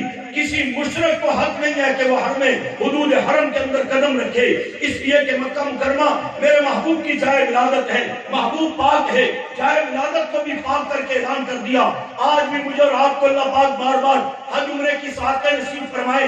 بورڈ لگے وہ آپ نے دیکھے ہوں گے کہ غیر مسلموں کا داخلہ منع ہے، اگرچہ چوری چھپے مختلف تکیے کی چادریں اوڑھ کر بہت سارے کافر سیاست کرتے ہوئے جاتے ہیں، لیکن شرعاً حکم یہ ہے کوئی کافر اس طرف نہیں آ سکتا۔ چنانچہ مکہ کو پاک کر دیا۔ اب جب آپ صلی اللہ علیہ وسلم ہجرت کر کے مدینہ طیبہ تشریف لاتے ہیں تو مدینہ کو پہلے یثرب کہا جاتا تھا۔ یثرب کا معنی ہے کلر والی جگہ، سیب و زر والی جگہ، جہاں پانی کھڑے کھڑے بدبو پیدا کرتا ہے، تڑپن پیدا ہوتا ہے۔ لیکن جب مدینہ کی نسبت میرے محبوب صلی اللہ علیہ وسلم کے ساتھ ہو گئی، علماء لکھتے ہیں مدینہ کو یثرب نہیں کہیں گے، یہ بے ادبی ہے اور مکروہ تحریمی ہے اور گناہ ہے، اس سے بچنا چاہیے۔ ہمارے ہاں تو نظمیں قوالیاں چلتی ہیں نا، یثرب کے والی سارے نبی تیرے در کے سوالی۔ فرمایا مدینہ کو اب یثرب نہیں کہنا، یہ غیر مناسب اور غیر شرعی ہے، کیونکہ اس کی نسبت میرے آقا کے ساتھ ہو گئی۔ آقا پاک ہیں تو آقا کی نسبت جب مدینہ طیبہ کی نسبت آقا سے ہوئی تو فرمایا مدینہ طیبہ ہے، مدینہ منورہ ہے، مدینہ طاہرہ ہے، مدینہ منزہ ہے، مدینہ پاک ہے۔ اس کے خاک پہ مدینہ طیبہ کے خاک کے ذرات ہماری آنکھوں اور روحانیت کے لیے شفا ہے، لہذا یہ نسبت بھی ہو گئی۔ اب رہ گئی بات کہ مدینہ میں یہودی نہیں رہتے تھے، کافر اور مشرک بھی رہتے تھے. جیسے مکہ والوں نے ستایا ایسے انہوں نے بھی سازشیں کر کے ستانے کی کوشش کی. تو اللہ نے فرما دیا محبوب اب مدینہ آپ کی جرسپونت بن گئی ہے. ان کو آپ نے سمجھا بھی دیا, بتا بھی دیا, دلائل بھی دے دیے, ماننے والے مان گئے. اب جو شیطنت کرتے ہیں, جو آپ کی گستاخی کرتے ہیں, مذہب اسلام کی جڑیں کاٹنے کی کوشش کرتے ہیں, آپ کے مدینہ میں گندگی پھیلاتے ہیں, کفر اور شرک کی گندگی پھیلاتے ہیں, بے ادبی گستاخی کی گندگی پھیلاتے ہیں, اللہ فرماتے ہیں محبوب آج کے بعد میرا اعلان ہے ملعونین اینما ثقفوا اخذوا وقتلوا تقتیلا. انہیں پکڑ لیے جائیں اور انہیں جہنم حاصل کر دیا جائے. ان کو مدینہ میں رہنے کا کوئی حق نہیں ہے. پھر آخر بعد میں یہ اعلان بھی آقا کی طرف سے آ گیا اخرج الیہود والنصارى من جزیرۃ العرب. یہودیت عیسائیت کفر اور شرک یہ ناپاکی ہے, پلیدگی ہے, گندگی ہے, یہ جزیرہ عرب سے نکل جائے. اس لیے کہ مکہ مدینہ کی نسبتیں میرے محبوب سے ہو گئی ہیں. محبوب پاک ہے تو محبوب کی نسبت کی ہر چیز کو میرا پاک دیکھنا چاہتا ہوں. کوئی بات سمجھ آ رہی ہے آپ کو؟ اسی انداز میں اللہ نے اپنا کلام رسول اللہ کے قلب اطہر پر نازل فرمایا. میں جلدی جلدی کہہ رہا ہوں تاکہ تھوڑے سے وقت میں بات سمجھا سکوں. کلام اللہ کو نازل فرمایا. جب اللہ کی ذات پاک ہے اس میں لمبی بحث اور دلائل کی ضرورت نہیں.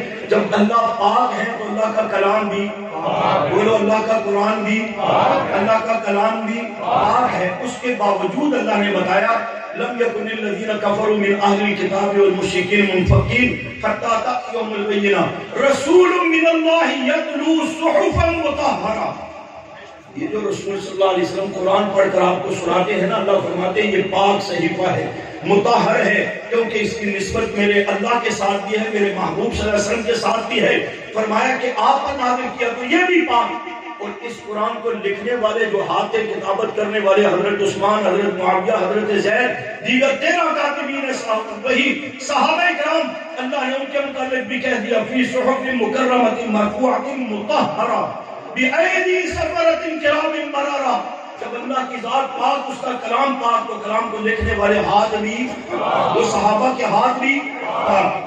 اب وہ جو میں نے آیت پڑھی تھی شروع میں سورۃ مدثر کی, وہاں پر اللہ پاک نے جہاں یہ فرمایا تھا کہ وَثِيَابَكَ فَطَهِّرْ کہ محبوب اپنے لباس کو پاک رکھیں, وہاں ایک جملہ آگے یہ بھی اللہ نے فرمایا وَالرُّجْزَ فَاهْجُرْ.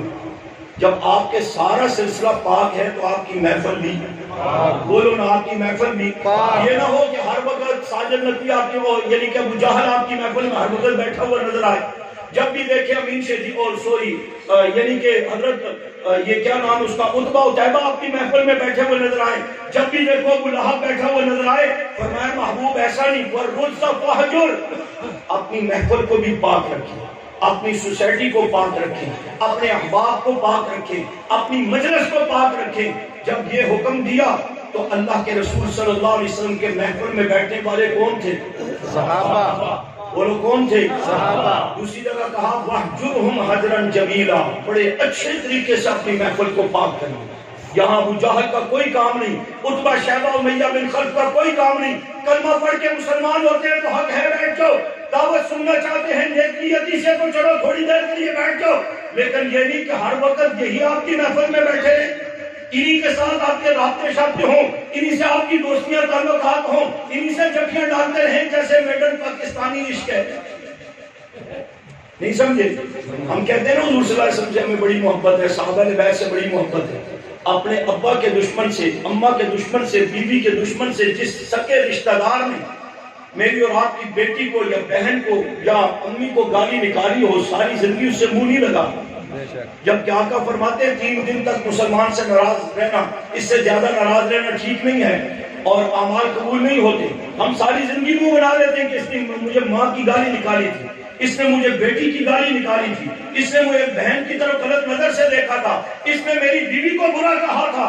اس سے تو بڑا بائیکاٹ ہے جس نے نبی کی بیوی عائشہ کو گالیاں نکالی, وہ ہمارا بھائی ہے؟ نہیں. اسے جھپیاں ڈالے جو نبی کو نہیں مانتا, جو نبی علیہ السلام کا احترام نہیں کرتا, جو صحابہ بیت کا احترام نہیں کرتا, اس کو بڑے خوشی سے گلے لگاتے, کہتے ہیں چھوڑے نہیں مول صاحب کی باتیں, ایسے شیعوں کو کافر کہتے ہیں, نعرے لگواتے, فرقہ واریت انتہا پسندی ہے. ہر ایک کا اپنا عقیدہ, اپنا نظریہ ہے, لہذا بس جو چل رہا ہے بس ٹھیک چل رہا ہے. خبردار, اگر یوں ہی ٹھیک چلنا ہوتا تو اللہ اپنے محبوب صلی اللہ علیہ وسلم کو بھجوا کر 13 سال مکہ میں مار نہ پڑواتے. 13 سال سر سے لے کر پاؤں تک محبوب صلی اللہ علیہ وسلم کو زخمی کروایا، بدر میں بھیجوایا، احد میں، حنین میں، تبوک میں، 27 غزوات میں آپ کو بھی، آپ کے صحابوں کو بھی مار کھانی پڑی، قربانیاں دینی پڑی، گھر بار چھوڑنا پڑا۔ اگر سب یوں ہی تھا تو جیسے پہلے تھا ویسے رہنے دیتے۔ اللہ نے فرمایا میں نے یوں کے لیے سب نہیں بنایا، میں نے حق کے لیے دنیا کو بنایا، دین کے لیے دنیا کو بنایا، الہ کلمت اللہ کے لیے دنیا کو بنایا، محبوب صلی اللہ علیہ وسلم کی تابعداری پاسداری کے لیے دنیا کو بنایا، اور تم کہتے ہو کہ میں یوں ہی چلنے دو؟ خبردار۔ تو آپ صلی اللہ علیہ وسلم کو حکم ہے وَالرُّزَّ فَاحْجُرْ، محبوب آپ کی محفل بھی پاک ہو، کیونکہ آپ کا سارا سلسلہ جب پاک ہے تو محفل بھی پاک ہونی چاہیے۔ چنانچہ محفل میں جو بیٹھنے والے ہیں ان کے متعلق بھی پھر قرآن پاک صحابہ کے متعلق وضاحت کرتا ہے، بہت سارے آیات دلائل ہیں، میں ایک دو عرض کرتا ہوں۔ ایک موقع پر کافروں نے، یہودیوں نے دوسرے محلے میں ایک مسجد بنا لی اور حضور صلی اللہ علیہ وسلم کی خدمت میں آ کر کہنے لگے کہ جناب ہم نے ایک مسجد بنائی ہے، آپ آئیں ایک نماز ادھر بھی پڑھا دیں، درس قرآن دے دیں، تقریر کر دیں تاکہ لوگوں کو پتہ لگ جائے یہ بھی اسلام کا مرکز ہے۔ اب آپ صلی اللہ علیہ وسلم کی ذات گرامی کا تو پرخلوص جذبہ تھا نا، رحمت للعالمین اللہ نے آپ کو بنا کے بھیجا تھا، اسی جذبے کے تحت آپ کی سوچ یہ ہوتی تھی کہ لعلک باخع نفسک اللہ یکون مؤمن، یہ ساری انسانیت کلمہ پڑھ کے مسلمان ہو جائے۔ اس لیے آپ نے کہا کہ بالکل میں آ جاؤں گا۔ آپ نے کوئی تحقیق نہیں کی کہ وہ مسجد ہے، وہ ہندواڑا ہے، ایمان باڑا ہے، وہ چرچ ہے، وہ کیا ہے، کوئی تحقیق نہیں۔ کہا یہ مسجد ہے، دین کی بات ہوگی، حضور نے کہا کہ بالکل آئیں گے۔ آپ صلی اللہ علیہ وسلم کسی سفر پر تشریف لے کے غالباً تبوک کے سفر پر واپسی پر آپ نے ارادہ کیا کہ اب چونکہ میں اسے وعدہ کیا ہوا تھا تو میں نے وہاں جانا ہے، تو آپ وہاں جانے کا ارادہ کر رہے تھے، ابھی قریب پہنچے تھے کہ جبرائیل علیہ السلام تشریف لے آئے۔ جبرائیل علیہ السلام نے آتے ہی کہا محبوب اللہ فرماتے ہیں واللہ یشہد انہم لکاذبون۔ سب سے پہلے تو یہ بات ذہن میں بٹھائیں، یہ جو اسلام کا نام لے کر بہت سارے جبے کبے دستار پہن کر آپ کی خدمت میں آئے تھے کہ ہماری مسجد میں آ جائیں اور ہم بھی دین کی خدمت کرنا چاہتے ہیں، محبوب یہ قسمیں اٹھا کر آپ کو اعتماد دلوا رہے ہیں، مولا علی کی قسم، فلاں کی قسم، فلاں کی قسم، محبوب ان کی قسموں پر اعتماد نہ کر دیں۔ واللہ یشہد انہم لکاذبون، فرمایا میں اللہ گواہی دیتا ہوں یہ پرلے درجے کے جھوٹے ہیں، کذاب ہیں، ان کی کسی بات پر اعتماد نہ کرنا۔ اچھا تو یا اللہ یہ تو مجھے کہہ کے گئے ہیں ہم نے مسجد بنائی ہے، مسجد میں آنا، مسجد تو اللہ کا گھر ہے۔ فرمایا میرے محبوب لا تقم فیہ ابدا، جانا دور کی بات، نماز پڑھانا دور کی بات، درس دینا، تقریر کرنا دور کی بات کہ مسلمانوں کو پتہ لگے یہ بھی اسلام کا مرکز ہے۔ محبوب قدم رکھنے کی بھی اجازت نہیں، تنقید کے لیے نہیں، درخواست کے طور پر جملہ کہتا ہوں۔ اب تو ہم کہہ دیتے ہیں جی میں تو سمجھانے کے لیے گیا، میں نے نماز پیچھے پڑھی نہیں ہے، میں نے تو پڑھائی ہے۔ وہ آپ کو امام مانے، وہ صدیق کو امام نہیں مانتے تو آپ کو کیسے مانے؟ وہ تو اپنا الو سیدھا کر رہے ہیں نا۔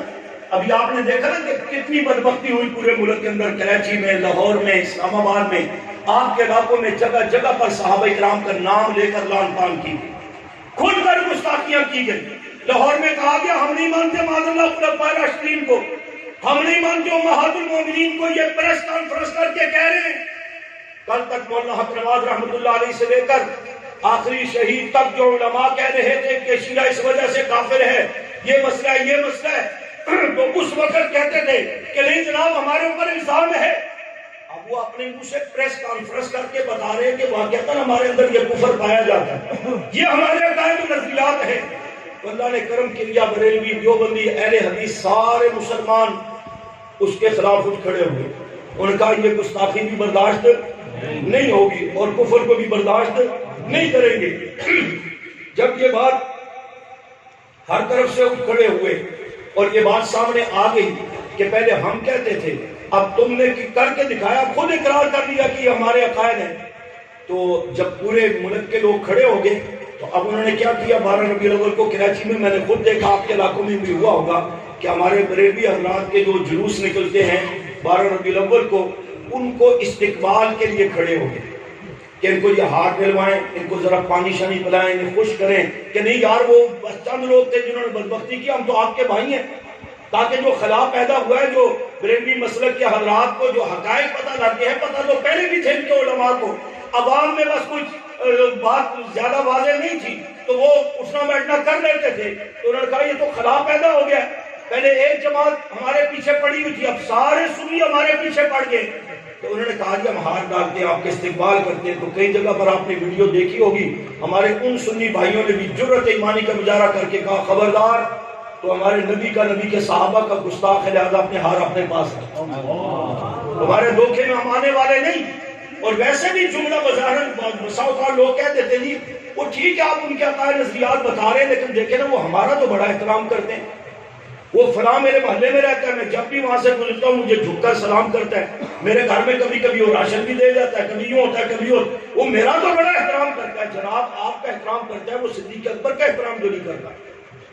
آپ کیا صدیق اکبر سے زیادہ محترم ہے؟ آپ کا احترام تو آپ کو دھوکہ دینے کے لیے کرتا ہے۔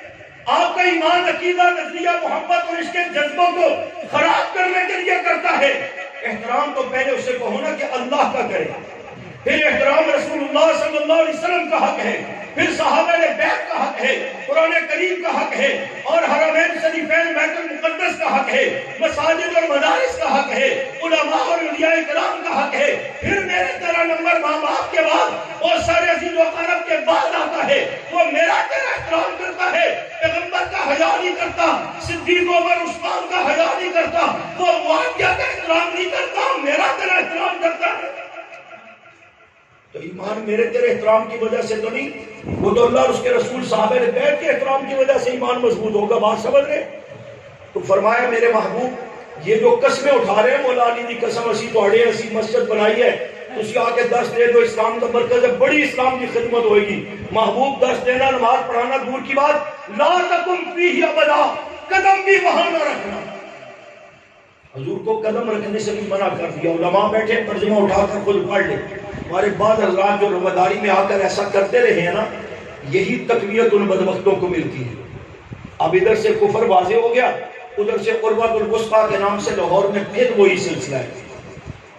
آپ ساری قوم نکلے ہوئے ہیں حضور صلی اللہ علیہ وسلم صحابہ بیت کے دفاع میں، اور کچھ جا کر پھر ان کے ساتھ بیٹھتے ہیں جی نہیں جی وہ دیکھیں نا، ہم اتحاد چاہتے ہیں، اتحاد امت ہم چاہتے ہیں۔ تو میرا عنوان بھی نہیں، بات بدل جائے گی، مقدر دے گا، صرف جملہ کہتا ہوں۔ ایک تو قرآن و سنت نے اتحاد کا درس دیا ہوا ہے، اور اس کے اصول بھی بتائے ہوئے کہ مسلمانوں کا آپس میں کس بنیاد پر اتحاد ہے۔ اور دوسرا یہ ہے کہ جب امت میں انہی بدبختوں کی شرارتوں کی وجہ سے انتشار پیدا ہوا تھا، تو اس کے بعد سن 40 ہجری 41 ہجری میں حضرت حسن رضی اللہ تعالیٰ نواسہ رسول نے حضرت معاویہ رضی اللہ عنہ کے ہاتھ پر بیعت کر کے جو اتحاد کر کے نبی کے پیشنگوئی کو پورا کیا تھا، میں کہتا ہوں اس سے بڑا اتحاد کیا ہے دنیا۔ اگر واقعی اتحاد کرنا ہے تو قرآن و سنت کے احکام موجود ہیں، اصول و ضوابط قوانین موجود ہیں، اور پریکٹیکل حسن و معاویہ کا اتحاد موجود ہے۔ بات سمجھ رہے؟ اس انداز میں اتحاد کر کے دکھاؤ تاکہ پتہ لگو کہ واقعتاً تم اندر سے مخلص ہو۔ تم ادھر نبی علیہ السلام کو، صحابہ بیت کو گالیاں نکالو، ادھر کوئی ہم تو اتحاد چاہتے ہیں، یہ بیوقوفی ہوگا جو تمہاری باتوں میں آئے گا۔ اب مسلمان الحمدللہ بیدار ہو چکے ہیں، وہ اپنے پیغمبر کے صحابہ بیت کے عزت کا احترام کرنا اور ناموس کا تحفظ کرنا اچھی طرح جانتے ہیں۔ دوست دشمن کی پہچان ان کو سمجھ آتی ہے۔ فرمایا لا تکم فیہ ابدا، توجہ ہے محبوب وہاں قدم بھی نہ رکھنا۔ اور پھر اگلے جملے میں اللہ فرماتے ہیں محبوب ادھر قدم رکھنے کی ویسے بھی ضرورت نہیں، اس لیے کہ لمسجد اسس علی التقوی، لمسجد اسس علی التقوی من اول یوم حق ان تقوم فیہ، کہ جو مسجد نبوی شریف پہلے سے آپ کے پاس موجود ہے، جو اسلام کا مرکز ہے، جہاں بیٹھ کر آپ دین کی بات کر رہے ہیں، نمازیں پڑھ رہے ہیں، پڑھا رہے ہیں، تعلیم دے رہے ہیں، تدریس کر رہے ہیں، وحی کا سبق صحابہ تک پہنچا رہے ہیں، یہ وہ مسجد ہے کہ جس کی بنیاد ہی طہارت پر رکھی گئی ہے۔ بات طہارت کی ذہن میں ہے نا، پاکیزگی اور طہارت کی۔ اب محبوب سے نسبت ہے مسجد نبوی شریف کی، فرمایا اس مسجد میں جانے کی یا ان کے سازشوں کا شکار ہونے کی کوئی ضرورت نہیں، جس میں آپ موجود ہیں اس کی شان سمجھو اس مسجد کی۔ لمسجد اسس علی التقوی، اس کی بنیادیں ہی تقوی پر رکھی گئی۔ تقوی کا دوسرا معنی طہارت، طہارت کا دوسرا معنی تقوی۔ بات سمجھ رہے؟ اور وہ تقوی والے کون تھے جنہوں نے مسجد نبوی کی بنیاد رکھی؟ وہ طہارت والے کون تھے؟ بولو بولو، طاہر والے بھی بولے۔ کون تھے تقوی والے؟ کون تھے طہارت والے؟ صحابہ تھے۔ حضرت صدیق صدیق اکبر رضی اللہ تعالی نے 2 یتیم بچوں سے زمین خرید کر اللہ کے لیے وقف کر کے حضور اسلام کے حوالے کی. ایک اس اعتبار سے بنیاد صحابہ ہیں، صحابہ بھی پاک، جو مسجد نبی بھی پاک اللہ کہہ رہا ہے. اور پھر حضور اسلام نے جب بنیادی پتھر رکھے، آپ نے پتھر رکھا، دوسرا ابو بکر نے، پھر عمر نے، پھر عثمان نے، پھر علی نے. ترتیب خلافت بھی پتہ لگ جائے، ان حضرات کا مقام بھی پتہ لگ جائے کہ جو اسلام کا مرکز ہے، جو اللہ کا گھر ہے، جو مسجد نبوی شریف ہے، جس میں ایک نماز کا ثواب 1000 یا 50,000 نمازوں کا ثواب ہے، اس کی بنیاد رکھنے والے بھی صحابہ ہیں. اور یہ جو مسجد نبوی شریف کا جہاں ممبر اور روضہ مبارک ہے اور ریاض الجنہ، وہ جو محراب ہے جہاں پر ہم حضور اسلام کا محراب سمجھ کر سجدے کرنے کو، نفل پڑھنے کو سعادت سمجھتے ہیں. اللہ بار بار ہمیں نصیب کرے کہ آمین. یہ جس جگہ پر سجدہ کرتے ہیں نا، یہاں حضور کے قدم مبارک ہوا کرتے تھے. آپ کے جو سجدے والی جگہ ہے اس کو دیواروں کے نیچے محفوظ کیا گیا تاکہ بے ادبی نہ ہو، اور ہماری حیثیت بھی نہیں ہے نا کہ ہم وہاں تک پہنچے. آپ کے قدموں تک ہماری پہنچ ہو جائے تو یہی بڑی سعادت ہے. چنانچہ یہاں پر ہم سجدہ کریں. اب یہ جو حصہ ہے یہ روضہ مبارک، اور یہاں سے سیدھا ادھر لے جائے اور چھتریوں والے تعمیر جہاں سے شروع ہوتی ہے، یہ چند صفحے ہیں. یہ حضرت صدیق اکبر رضی اللہ تعالی نے جگہ خرید کر وقف کی تھی. سب سے پہلے مسجد نبوی اسی حصے پر بنی تھی. اس محراب اور منبر سے آگے حصہ ہے جہاں سے آپ باب السلام سے گزر کر سلام پیش کر کے باب بقی سے باہر نکلتے ہیں. یہ حصہ حضرت عثمان رضی اللہ عنہ نے خرید کر وقف کیا تھا. تو یہ مسجد کی گھر اللہ کا ہے، بنانے میں کردار کس کا ہے، اور زمین کس نے خرید کے دی، اور اینٹیں گارے کس نے لگائے، آپ صلی اللہ علیہ وسلم کے ساتھ ساتھ صحابہ نے لگائے. تو یہ سارا پاک سلسلہ ہے، تو صحابہ بھی پاک ہے. سر میں نہیں کہہ رہا، اللہ نے جو یہ کہا نا محبوب اس مسجد میں جائیے، اس میں بس اہتمام، نماز، عبادت، اسلام کا مرکز مسجد نبوی، جس کی بنیاد تقوی پر ہے، طہارت پر رکھی گئی، اور وہ بنیاد رکھنے والے صحابہ ہیں، متقی بھی ہیں، مطہر بھی ہیں. اور ساتھ ہی کہتے کہتے اگلے جملے میں اللہ نے کہہ دیا محبوب جب آپ نماز پڑھاتے ہیں تو اس مسجد کے نمازی بھی پاک ہیں. فیہ رجال یحبون ان یتطہروا. وہ جو آپ کے پیچھے ابو بکر، عمر، عثمان، طلحہ، زبیر، معاویہ، حسن، حسین، یہ سارے صحابہ کھڑے ہیں. اللہ کہتے ہیں یہ ایسے پاک ہیں جو پاکی کو پسند کرتے ہیں، طہارت کو پسند کرتے ہیں. پاکی اور طہارت صحابہ کی محبوب چیز ہے. اللہ نے ان کی پسند پاکی اور طہارت کو بیان کرنے کے ساتھ ہی اللہ نے یہ بھی کہہ دیا واللہ یحب المطہرین. وہ جو صحابہ کو طہارت پسند ہے، صحابہ کو طہارت پسند ہے، پاکی اس کی پسند ہے، تو اللہ کہتے ہیں مجھے رب کو بھی طہارت پسند ہے. اس لیے میں نے محبوب آپ سے کہا میری ذات پاک، جس مٹی سے بنایا وہ پاک، اور جن ہاتھوں سے بنایا وہ پاک، جن نسلوں سے لایا وہ پاک، ماں کے بدن سے باہر آئے تو پاک، ظاہری طور پر بھی پاک، لباس بھی پاک، ازواج بھی پاک، مکہ مکرمہ پاک کروا دیا، مدینہ طیبہ پاک کروا دیا، اور آپ کی نسبت کی ہر چیز کو پاک کیا، اور صاحب و کردار کو پاک کیا. آپ پر نازل ہونے والی کتاب بھی پاک، آپ کے صحاب بھی پاک، آپ کے ازواج بھی پاک، آپ کی بنات بھی پاک. بات سمجھ آ رہی؟ آپ کی بنات بھی پاک. فرمایا آپ کی محفل بھی پاک ہونی چاہیے. یہاں کوئی غلط آدمی، بولو نا یار تھک گئے، کوئی غلط بندہ نہیں ہونا چاہیے. حضور اسلام اسلام کو کافروں نے بڑا ستایا، مارا پیٹا. پھر ایک دن کہنے لگے ہم نے بڑی لڑائی کر لی، آقا ہم آپ کی صحبت پہ بیٹھ کر آپ سے دین کی دعوت سننا چاہتے ہیں، آپ ہمیں اجازت دیں. تو میں نے شروع میں بتایا کہ آقا تو چاہتے تھے کہ سارے کلمہ پڑھ کے مسلمان ہو جائے، لعلک باخع نفسک الا یکونوا مؤمنین. اللہ نے فرمایا انک لا تہدی من احببت ولکن اللہ یہدی من یشاء. تو حضور کو جب یہ پیغام ملا نا کافروں کا، انہوں نے فرمایا ان کو بلا، ٹھیک ہے لڑائی جھگڑے جو ہوئے ہو گئے، بلاؤ میں بات سمجھانا چاہتا ہوں. حضرت عمر رضی اللہ عنہ بھی قریب بیٹھے تھے، کہنے لگے ہاں. ان کافروں نے کہا ٹھیک ہے ہم آتے ہیں، لیکن ہماری ایک شرط ہے، ہماری ایک شرط ہے کہ جب ہم آپ کی محفل میں آئیں تو محبوب آپ اپنی محفل سے صحابہ کو اٹھا دیں. معاذ اللہ. کیوں؟ آپ میری بات سننے آ رہے ہیں، دین سننے آ رہے ہیں، صحابہ کو کیوں اٹھاؤں؟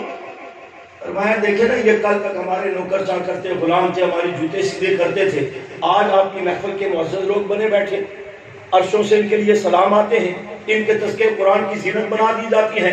یہ عبادت کرتے ہیں، سیاست کرتے ہیں، قیادت کرتے ہیں، رکوع کرتے ہیں، سجود کرتے ہیں. قرآن ان کی تعریف اور توصیف کرتا ہے. یہ دیکھیں بلال جو حبشے کا بلال ہے، رنگ کا کالا ہے، کرتا پار ہے، اور محمد صلی اللہ علیہ وسلم کا یار ہے. یہ غلام تھا، مسافر تھا، باہر سے آئے ہوئے شخص ہے، لیکن آپ کی محفل میں اتنا معزز بن گیا. چلتا زمین پر ہے، پاؤں کے ہٹ کے بعد جنت میں سنائی دیتی ہے. کہنے لگے سامنے برداشت نہیں ہوگا. سانو بولو نا، سانو نبی برداشت ہے بظاہر، اللہ برداشت ہے، بیت اللہ برداشت ہے، کتاب اللہ برداشت ہے. صحابہ بولو نا. صحابہ کا قصور یہ ہے کہ سب سے پہلے لبیک کہنے والے ہیں، سب سے پہلے کلمہ پڑھنے والے ہیں، سب سے پہلے دست بازو بننے والے ہیں، سب سے پہلے مال نچھاور کرنے والے ہیں، سب سے پہلے نبوت کے لیے مار کھانے والے ہیں، سب سے پہلے اور سب سے زیادہ اور کامل مکمل ہر اعتبار سے پیغمبر علیہ الصلوۃ والسلام کے لیے، اللہ کے لیے، دین اسلام کے لیے سب کچھ قربان کرنے والے ہیں. اور اس حد تک قربانی کا جذبہ ہے کہ وَيُؤْثِرُونَ عَلَىٰ أَنفُسِهِمْ وَلَوْ كَانَ بِهِمْ خَصَاصَةٌ. جو امیر ہے وہ تو صاحب حیثیت دیتا ہی دیتا ہے، جس کے اپنے پاس کچھ نہیں وہ بھی دیتا ہے. ان کی عظمتوں کو قرآن نے بیان کیا. کہنے لگے یہ برداشت نہیں صحابہ. جیسے آج کے دور میں بھی ہوتا ہے نا، مولانا فضل الرحمان صاحب آئے بیٹھے جی، بالکل احمد نورانی صاحب آئے جی بیٹھے جی، مولانا زید الراشدی صاحب تشریف لے آئیں، مولانا طارق جمیل صاحب تشریف لے آئیں، مولانا حاجی عبد الوہاب صاحب رحمۃ اللہ علیہ تھے وہ تشریف لے آئیں، ڈاکٹر شیر شاہ صاحب تشریف لے آئیں، فلاں صاحب تشریف لے آئیں، مفتی منیب الرحمان صاحب آ جائیں، مفتی تقی عثمانی صاحب آ جائیں. یہ سارے برداشت ہیں. احمد الجہان بھی نہیں آنا چاہیے. ہوتا ہے نا، اور بات ہمارے اپنے بھی کرتے ہیں. یہ تو میں ان کی بات کر رہا ہوں. کہتے ہیں یار سارے نو بلاؤ، اینا نو رینڈ کیا کرو، یہ دیکھو نا پھر مسئلہ بن جائے. کیوں کہ یہ صحابہ والے ہیں. انہوں نے صرف صحابہ کا نام نہیں لیا بلکہ 10,000 قربان بھی ہوئے صحابہ. مولانا حضرت نواز رحمۃ اللہ علیہ سے لے کر آخری شہید تک 10,000 سے زیادہ شہید کروا چکے ہیں. تو بسا اوقات یہ آپ کا مسئلہ نہیں ہے، یہ ادھر کا مسئلہ ہے. کہتے ہیں باقی سب کو بلا لو، ان کو نہیں بلا لو. بھئی اتحاد چاہتے ہو تو بلاؤ نا، پھر کیا مسئلہ ہے تمہارا؟ اس لیے کہ یہاں سپاہ صحابہ ہے، یہ برداشت نہیں. وہاں وہ لوگ وہاں صحابہ برداشت نہیں. تو فرمایا آقا پیغام بھی خود بھیجا، ہم آپ کی صحبت میں بیٹھنا چاہتے ہیں، لیکن ان کو یہاں سے اٹھا دینا. کیوں؟ ہمیں یہ صحابہ برداشت نہیں. حضرت عمر رضی اللہ تعالیٰ کو جب یہ بات پتہ لگی، قریبی بیٹھے ہوئے تھے، تو آپ نے فرمایا آقا کوئی بات نہیں، ہم تھوڑی دیر کے لیے ادھر چلے جاتے ہیں، آئیں بات سنیں، شاید اللہ ان کو ہدایت دے دے، ہمارا کیا جاتا ہے. حضرت عمر نے رائے بھی دے دی، لیکن اللہ نے کیا حکم بھیجا؟ جبرائیل اسلام تشریف لے آئے. جبرائیل اسلام آ کر کہتے ہیں محبوب اللہ کہتے ہیں لا تطرد الذین، ان کو مت اٹھانا. لا تطرد الذین یدعون ربهم بالغداۃ والعشی یریدون وجہہ. محبوب میں رب برداشت نہیں کروں گا کہ آپ ابو بکر عمر عثمان علی طلحہ زبیر و بلال و خالد کو اٹھا کر ان کی جگہ کافروں منافقوں کو اہمیت دے اپنی محفل میں بٹھائیں.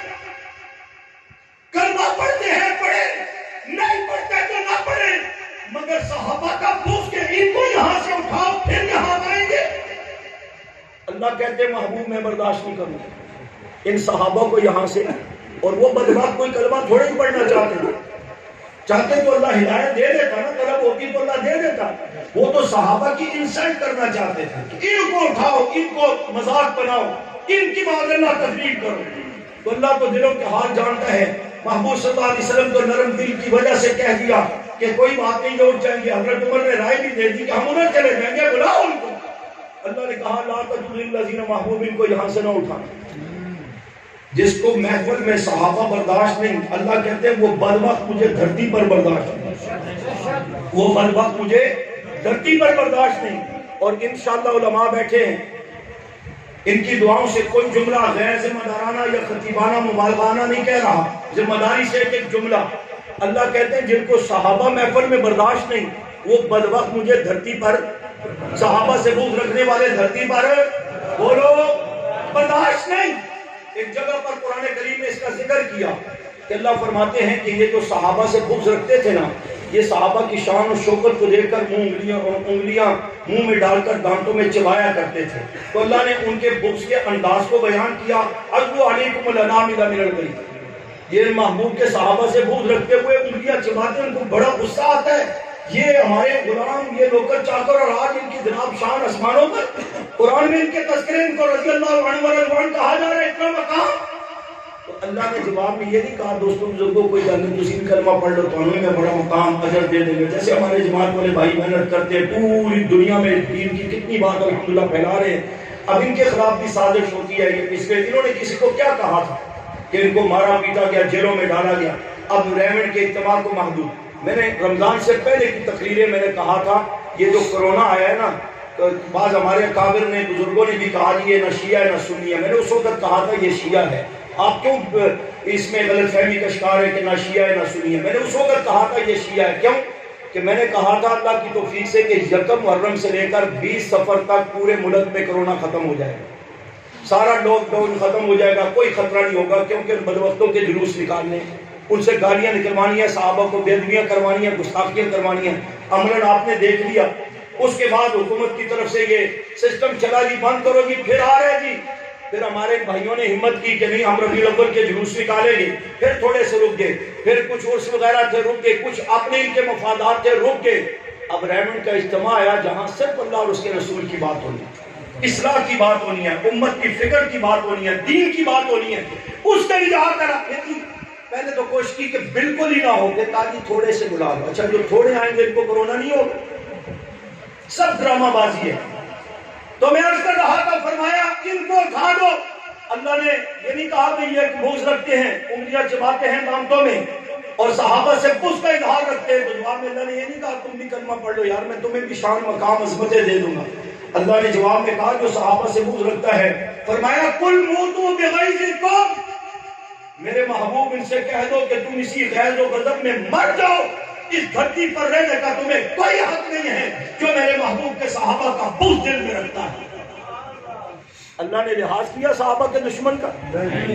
بولو, اللہ نے لحاظ کیا صحابہ کے دشمن کا؟ ایک بدبخت ٹی وی پر کہہ رہا تھا, جو یہ یوٹیوب پر آپ استعمال کرتے دیکھتے ہیں آپ کے ذہن میں ہوگا, وہ ایک اینکر جو ہے عورت تھی اور وہ سوال جو آپ صحابہ کی شان میں کر رہی تھی, کافی ٹائم ہو گیا بات اختتام کی طرف کرتے ہیں, وہ صحابہ کی شان میں بات سوال جو آپ کر رہی تھی, تو اس بدبخت سے جب جواب نہیں بن پایا تو وہ ٹی وی کا پروگرام چھوڑ کر اٹھ کے بھاگ گیا.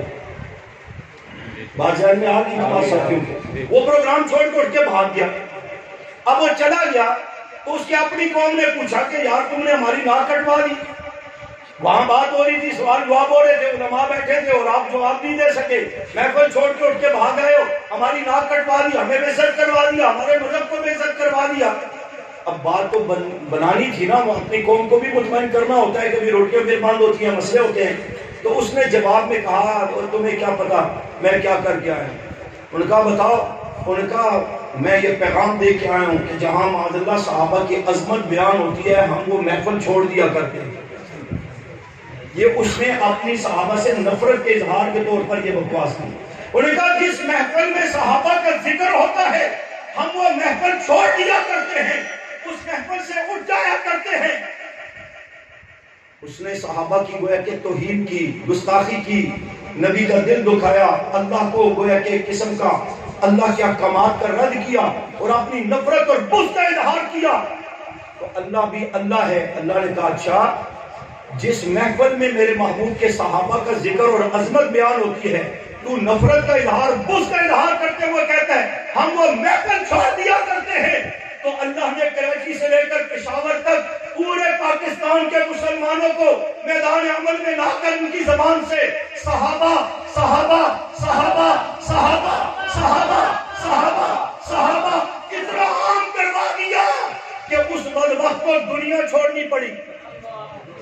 نہیں سمجھے, وہ مر گیا انہی دنوں میں جب ہر طرف صحابہ صحابہ جو ہوئی. تو اس نے جو کہا تھا جس محفل میں صحابہ کی بات ہوتی ہے ہم وہ محفل چھوڑ دیتے ہیں, تو اللہ نے پورے ملک میں جب صحابہ صحابہ آپ کروائی وہ مر گیا, مردود ہو گیا, دنیا چھوڑ گیا. اب جب دنیا چھوڑ گیا تو قبر میں گیا. تو میں نے کہا ان کو مخاطب کر کے میں نے کہا وہاں یہ سوال تو یقینی ہے، من ربو کا، من نبیو کا، من دینو کا، پہلے تو اس پر پھنسے گا کہ حضرت علی کا نام لیں گے، کیا کریں گے، کیسے ہوگا، پہلے تو اس پہ پھنسے گا۔ میں نے کہا اگر وہاں کرامن کاتبین نے، سوال کرنے والوں نے ابو بکر کا پوچھ لیا قبر میں، وہاں تذکرے قبر میں بھی اگر صحابہ کے ہو گئے، اس سے پوچھ کدھر جاؤ گے؟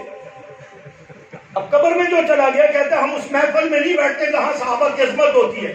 اب قبر میں بھی جب صحابہ کی بات ہوئی تو کدھر جائے گا؟ اچھا جی قبر سے اٹھ کر میدان حشر میں آ جائے گا، چلو مان لیا قبر سے اٹھ کر، یہ شاید قبر میں بات نہ ہو، میدان حشر میں آئے گا۔ اب میدان حشر یہاں پاکستان میں تو صحابہ صحابہ صحابہ نام لیا گیا، میدان حشر میں تو چرچا ہی انبیاء کا اور صحابہ کا ہوگا، وہاں تو ہر طرف خود ہی صحابہ صحابہ صحابہ ہوں گے۔ ان بدبختوں سے پوچھو وہاں کدھر جاؤ گے؟ جبے کبے پہن کر کے نا ہم جائیں گے، تمہیں کیا پتا، نعرے لگائیں گے، نعرے حیدری، تمہیں کیا پتا ہے، وہ جنت میں جائیں گے حضرت علی کے پیچھے۔ چلو ایک منٹ کے لیے مان بھی لے کہ حضرت علی تمہارا لحاظ کر کے تمہیں لے کر چل پڑے کہ یار چلو جیسے کیسے ہو، اور میں تمہیں جنت میں لے کے جاتا ہوں۔ جب جنت کے دروازے پر پہنچو گے تو وہاں ابو بکر صدیق کھڑے ہوں گے۔ اول من يدخل الجنة من امتی ابو بکر، آقا فرماتے ہیں سب سے پہلے ابو بکر صدیق جنت میں داخل ہوں گے، اور باقی عقائد نظریات کے ساتھ ساتھ جو ابو بکر صدیق کو ماننے والا ہوگا وہ پیچھے جائے گا نا، جو نہیں ماننے والا وہ کیسے داخل ہوگا؟ اور نہیں جی 8 دروازے تسی کیوں قوم کے سامنے سانو خراب کر رہے ہو، سانو بدنام کر رہے ہو، 8 دروازے ابتے صدیق اکبر کھڑا ہوئے گا، اسی دوسرے تو چلے جاؤں گے، تیسرے تو چلے جاؤں گے۔ پہلی تو بات ہے جنت کے 8 دروازے ہیں، ہر دروازے پر صحابہ کا پہرا ہوگا۔ کوئی باب الریان سے جا رہا ہوگا جس نے صدقے زیادہ دیے، کوئی باب الجہاد سے صحابی جا رہا ہوگا جس نے جہاد زیادہ کیا، کوئی باب الصلاۃ سے جا رہا ہوگا جس نے نمازیں زیادہ پڑھی۔ امی عائشہ غالباً سوال کرتی ہیں آقا صلی اللہ علیہ وسلم کوئی ایسا بھی ہوگا کہ جنت کے 8 دروازے طلب کریں گے کہ یہ ہمارے ہاں سے گزرے؟ فرمایا ہاں ہاں ایسا بھی ہو سکتا ہے۔ آقا کون ہوگا، کس کے لیے یہ اعزاز ہو سکتا ہے؟ فرمایا میں خیال کرتا ہوں کہ ابو بکر صدیق کا یہ اعزاز ہوگا کہ جنت کے 8 دروازے کہیں گے ہمارے ہاں سے صدیق آپ گزرے۔ اور جب یہ بدبخت نفرت کرتا ہے تو جہاں صدیق ہوگا وہاں یہ جا سکے گا، جہاں سے عمر گزریں گے وہاں یہ جا سکے گا، جہاں عثمان ہوں گے وہاں یہ جا سکے گا۔ ان سارے جنت کے دروازوں پر صحابہ کا پہرا ہوگا، اور اس کے پیچھے سپاہی صحابہ کا پہرا ہوگا۔ سپاہی صحابہ سے صرف میری جماعت نہیں، آپ سارے جماعت مراد ہے، ہر مسلمان، کیونکہ ہم سارے صحابہ کے سپاہی ہیں، سارے صحابہ کے غلام ہیں، اس کے پیچھے ان کا پہرا ہوگا۔ اچھا یار شاید کوئی تکیے دی چادر شادر کر کے کسی پٹھی تو کتنوں باڑی جائے جنت ہے، اور تو جی کہ ناب یہ دیکھو نعرے حیدری، ہم یہاں آگے۔ تو حضرت مولانا ضیاء القاسمی رحمۃ اللہ علیہ فرمایا کرتے تھے جبے کبے دستار پہن کے آئیں گے، نعرہ لگائیں گے نعرے حیدری، تو فرشتے کہیں گے حیدری نہیں، حیدر نہیں، حیدر۔ سمجھ آئی؟ ناراض تو نہیں ہو رہے؟ حیدر نہیں، حیدر۔ کدھر بھائی؟ انہیں جنت میں گئے وہاں ہر طرف صحابہ ہیں۔ جنت میں کون ہوگا؟ انبیاء ہوں گے۔ ان کے بعد کون ہوگا؟ بولو، باہر والے بھی بولے۔ جنت میں کون ہوگا؟ صحابہ ہوں گے اور اہل بیت ہوں گے، ازواج مطہرات ہوں گی، ابو بکر عمر عثمان علی طلحہ زبیر و معاویہ ہوں گے، حسن و حسین ہوں گے، اور یہ سارے مقدس لوگ ہوں گے۔ پھر جو ان کو ماننے والے ہیں وہ جنت میں ہوں گے، جو صحابہ کو ماننے والے ہیں وہ جنت میں ہوں گے۔ جب تو نے دنیا میں اپنے منہ سے کہہ دیا کہ میں اس محفل میں نہیں بیٹھ سکتا جہاں صحابہ کی عزت کی بات ہو، عظمت کی بات ہو، نفرت کا اظہار کرتے ہو، تو کہتا ہم وہاں سے اٹھ جایا کرتے ہیں، تو اٹھ نہیں جایا کرتا، تجھے اللہ نے اٹھایا ہے کہ اللہ بھی تو یہی کہنا چاہتے ہیں، قل موتوا بغیظکم، محبوب ان سے کہہ دو تم اسی غیظ و غضب میں مر جاؤ، اس دھرتی پر رہنے کا تمہیں کوئی حق نہیں جہاں پر صحابہ ہیں جو صحابہ کو ماننے والے ہیں۔ بات سمجھ آئی؟ تو پھر جنت میں بھی نہیں، جنت کے دروازے پر بھی نہیں، جنت میں بھی نہیں، پھر کدھر جائیں گے؟ تو بولو صحابہ کا دشمن کدھر جائے گا؟ سارے بولو صحابہ کا دشمن کدھر جائے گا؟ جہنم میں جائے گا، آخری ٹھکانہ ہے اور جہنم میں ہی جائے گا۔ اس لیے وہ کہا کہ وہ حیدر کریں گے تو کہے گا حیدر نہیں، حیدر جہنم ہے۔ بات سمجھ آئی؟ تو بات میں کر رہا تھا، ختم کروں۔ کہ اللہ کے رسول صلی اللہ علیہ وسلم نے فرمایا کہ ٹھیک ہے ہم صحابہ کو اٹھا دیتے ہیں. حضرت عمر نے بھی رائے دے دی یہ اٹھ جائیں گے تو آپ آ کر کے بیٹھے. ادھر رب کا حکم ہے والرجز فاہجر، محبوب اپنی محفل کو، بات ذہن میں ہے نا، اپنی محفل کو پاک رکھیں. اب حضور نے بھی اجازت دے دی، حضرت عمر نے بھی رائے دے دی. جبرائیل آ گئے. جبرائیل علیہ السلام نے آ کر کے کہا لا تطرد الذین، محبوب اللہ کہتے ہیں ان صحابہ کو اپنی محفل سے نہ اٹھانا. ایک تو وجہ یہ آگے صحابہ کے اوصاف بیان کیے، وقت بھی اس تفصیل میں جاؤں کہ یدعون ربهم بالغداۃ والعشی، یہ صبح شام اللہ کی عبادت کرنے والے ہیں، ذکر اللہ کرنے والے ہیں، طواف کرنے والے ہیں اور نمازیں پڑھنے والے ہیں، تلاوت کرنے والے ہیں. ہاں ہاں یدعون ربهم بالغداۃ والعشی. محبوب میں یہ برداشت نہیں کرتا کہ ان کو اپنی محفل سے اٹھائیں جو یا اللہ مدد کا نعرہ لگاتے ہیں اور ان کی جگہ ان بدبختوں کو لا کر بٹھایا جائے جو یا علی مدد کہہ کر مجرم کے ساتھ شرک کرتے ہیں. فرمایا ان کو نہ اٹھانا. بات سمجھ رہے ہیں؟ ایک کافروں نے دوسرے واقعے میں یہ انداز بھی اپنایا کہ اچھا صحابہ کو نہیں اٹھاتے، محبوب آپ ذرا اٹھ کر کیا ہے نا اس کمرے میں ہماری بات سنیں. دو طریقے ہوتے ہیں نا، ان کو اٹھا دو یا آپ اٹھ جائیں. وہاں بھی اللہ نے جبرائیل السلام کو بھیج کے کہہ دیا محبوب وَاصْبِرْ نَفْسَكَ، اپنے آپ کو صحابہ کے ساتھ بٹھائے رکھیں، جمائے رکھیں. یہ تجھ سے جدا نہ ہونے پائے تو ان سے جدا نہ ہونے پائے. یہ کافروں کی سازشیں ہیں، یہ ان سے بغض رکھتے ہیں، اس لیے یہ آپ کی محفل کو خراب کرنا چاہتے ہیں. وَاصْبِرْ نَفْسَكَ مَعَ الَّذِينَ يَدْعُونَ رَبَّهُمْ، محبوب ان کے پاس سے نہ اٹھے، اپنے آپ کو ان کے پاس بٹھائے رکھیں. اور آگے ایک بڑا پیارا جملہ اللہ نے کہا وَلَا تَعْدُ عَيْنَاكَ عَنْهُمْ. ابھی بات حضور کے حسن کی ہو رہی تھی نا، وقت ہوتا میں بات کرتا صرف جملہ کہتا ہوں. ساری دنیا رسول اللہ صلی اللہ علیہ وسلم کے حسن و جمال کی دیوانی، اور آپ کو دیکھنے کے لیے بےتاب جنہوں نے براہ راست دیکھا انہوں نے بھی ایمان کو تازہ کیا. میں اور آپ دعائیں کرتے ہیں اللہ ہمیں خواب میں حضور کا دیدار نصیب کرے. یہ کتنی بڑی طلب ہے، طلب ہے. ساری دنیا پیغمبر کے چہرے اور حسن و جمال کی دیوانی کہ ہم آقا کے چہرے پر نگاہ نبوت ڈالے رکھیں. اور آپ صلی اللہ علیہ وسلم کو اللہ کیا کہتے ہیں وَلَا تَعْدُ عَيْنَاكَ عَنْهُمْ. محبوب ساری دنیا آپ کے چہرے کو دیکھتی ہے، آپ ابو بکر کو دیکھیں، آپ عمر کو دیکھیں، عثمان، علی، طلحہ، زبیر. یہ بلال ہے نا، غریب ہے، رنگ کا کالا ہے، کرتا پار پار ہے، لیکن محبوب آپ کی نگاہ نبوت اس کے چہرے سے نہیں ہٹنی چاہیے. یہ ہے صحابہ. کوئی بات سمجھ آ رہی ہے؟ فرمایا ان کو نہ اٹھانا. اور اگر ان وڈیروں کی وجہ سے ان کی باتوں میں آ کر حالات کو دیکھ کر حالات کے تقاضوں کو سامنے رکھ کر ان کو اٹھا دیا تو آیت کا آخری جملہ ہے فَتَطْرُدَهُمْ. محبوب اگر ان صحابہ کو اٹھا دیا تو فَتَكُونَ مِنَ الظَّالِمِينَ، یہ بہت بڑی ناانصافی اور زیادتی ہو. لفظ ظالمین کا معنی گمراہی کے ہوتا ہے، لیکن جب کسی نبی کی طرف منسوب ہو جملہ تو وہاں نبی کے شان کا لحاظ رکھتے ہوئے معنی میں احتیاط. تو لفظ ظالمین کہ آپ بہت بڑی زیادتی ناانصافی کریں گے کہ جو دن رات آپ کے اشارے آبرو پر لٹ جاتے ہیں، کٹ جاتے ہیں، جانے دے دیتے ہیں، بچے نچھاور کر دیتے ہیں، دل و جان سے وہ آپ کے ہیں، وہ اللہ کے ہیں. قرآن تصدیق کرتا ہے من المؤمنین رجال صدقوا ما عهدوا الله علیہ کہ جو انہوں نے کہا تھا آپ کے ہاتھ پر بیعت کرتے ہوئے اللہ کے دن صحابہ نے وہ سچ کر دکھایا. ومنهم من قضى نحبه، کچھ قربان ہو گئے. ومنهم من ينتظر، کچھ قربانی کے منتظر رہے. وما بدلوا تبدیلا، محبوب ان میں سے بدلا کوئی نہیں. جو آپ کے اتنے دیوانے ہیں آپ ان بدبختوں کے لیے ان کو اٹھائیں گے تو محبوب بہت بڑی زیادتی ناانصافی ہوگی. اس لیے ان کو نہ اٹھانا. وہ کوئی ہدایت شک پر نہیں آنا چاہتے، وہ ان سے بغض رکھتے ہیں، نفرت کرتے ہیں، اس لیے آپ کی محفل سے اٹھانا چاہتے ہیں. اسی پر جب حضرت عمر رضی اللہ عنہ بات سمجھ آئی آپ کو، حضور کی محفل میں پاک لوگوں نے بیٹھنا ہے، گندوں کو نہ بیٹھنے. اور صحابہ کیا تھے؟ صحابہ کیا تھے؟ باہر والے بھی بولے صحابہ کیا تھے؟ ایمان کامل والے تھے، تقوی والے تھے، پاک تھے، مطہر تھے. اللہ کے رسول صلی اللہ علیہ وسلم معصوم تھے. صحابہ آپ کی تربیت سے محفوظ بنا دیے گئے، صحابہ کو محفوظ بنا دیا گیا. اب اللہ تبارک و تعالی جب حضرت عمر نے کہا تھا نا آقا کوئی بات نہیں ان کو اٹھا دو تو ہم تھوڑی دیر ادھر بیٹھ جائیں گے وہاں کے بات سن لیں، تو اللہ کا حکم یوں نازل ہوا کہ نہیں ان کو نہیں اٹھانا. تو اگرچہ حضرت عمر وہ تھے کہ جن کی رائے پر 27 مرتبہ قرآن نازل ہوا، بات ہے نا ذہن میں، اس کے باوجود حضرت عمر پریشان ہوئے کہ میں نے سبقت لسانی میں نے وہ کہہ دیا جو اللہ کے حکم کے برعکس آیا، کہ میں نے کہا اٹھ جاتے ہیں ادھر چلے جاتے ہیں. اللہ نے کہا نہیں اٹھنا. تو حضرت عمر پریشان ہو گئے کہ اللہ ناراض ہو گیا، اللہ کے رسول ناراض ہو گئے، بیٹھ کے رو رہے تھے۔ دیکھیں صحابہ کی اہمیت رب کی نظر میں کتنی ہے۔ اس عنوان کو علماء کو بٹھا کر مستقل سمجھا کریں۔ ہم نے دورہ تفسیر آیات صحابہ کی ترتیب کراچی اسلام آباد بنائی ہے، اپنے علاقوں میں بھی علمی مذاکرے کے نام سے ایک دن کا انتخاب کریں، اس میں علماء کے پاس آپ بیٹھیں، ان سے سوال جواب کریں، تاکہ یوٹیوب پر جو ہمارے ذہن کو گندہ کیا جاتا ہے، خراب کیا جاتا ہے، ہمارے پاس سوالوں کے جواب نہیں ہوتے، وہاں علماء سے سمجھے کہ حقائق کیا ہے اور صحابہ کی شان کو قرآن سے سمجھے۔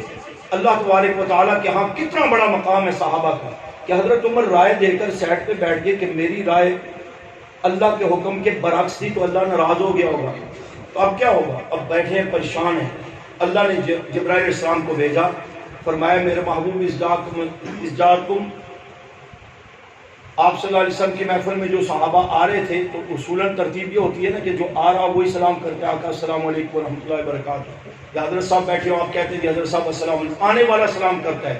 لیکن عمر رضی اللہ عنہ جب پریشان ہوئے تو اللہ نے قرآن نازل فرما کر فرمایا کہ میرے محبوب وہ عمر آپ کی محفل میں آئے گا، جیسے ہی وہ آئے تو بجائے اس کے باقی صحابہ آ کر آپ کو سلام کر رہے ہیں، لیکن جب عمر آئے تو فقل سلام علیکم، آپ نے اس کو کہنا ہے کہ عمر السلام علیکم۔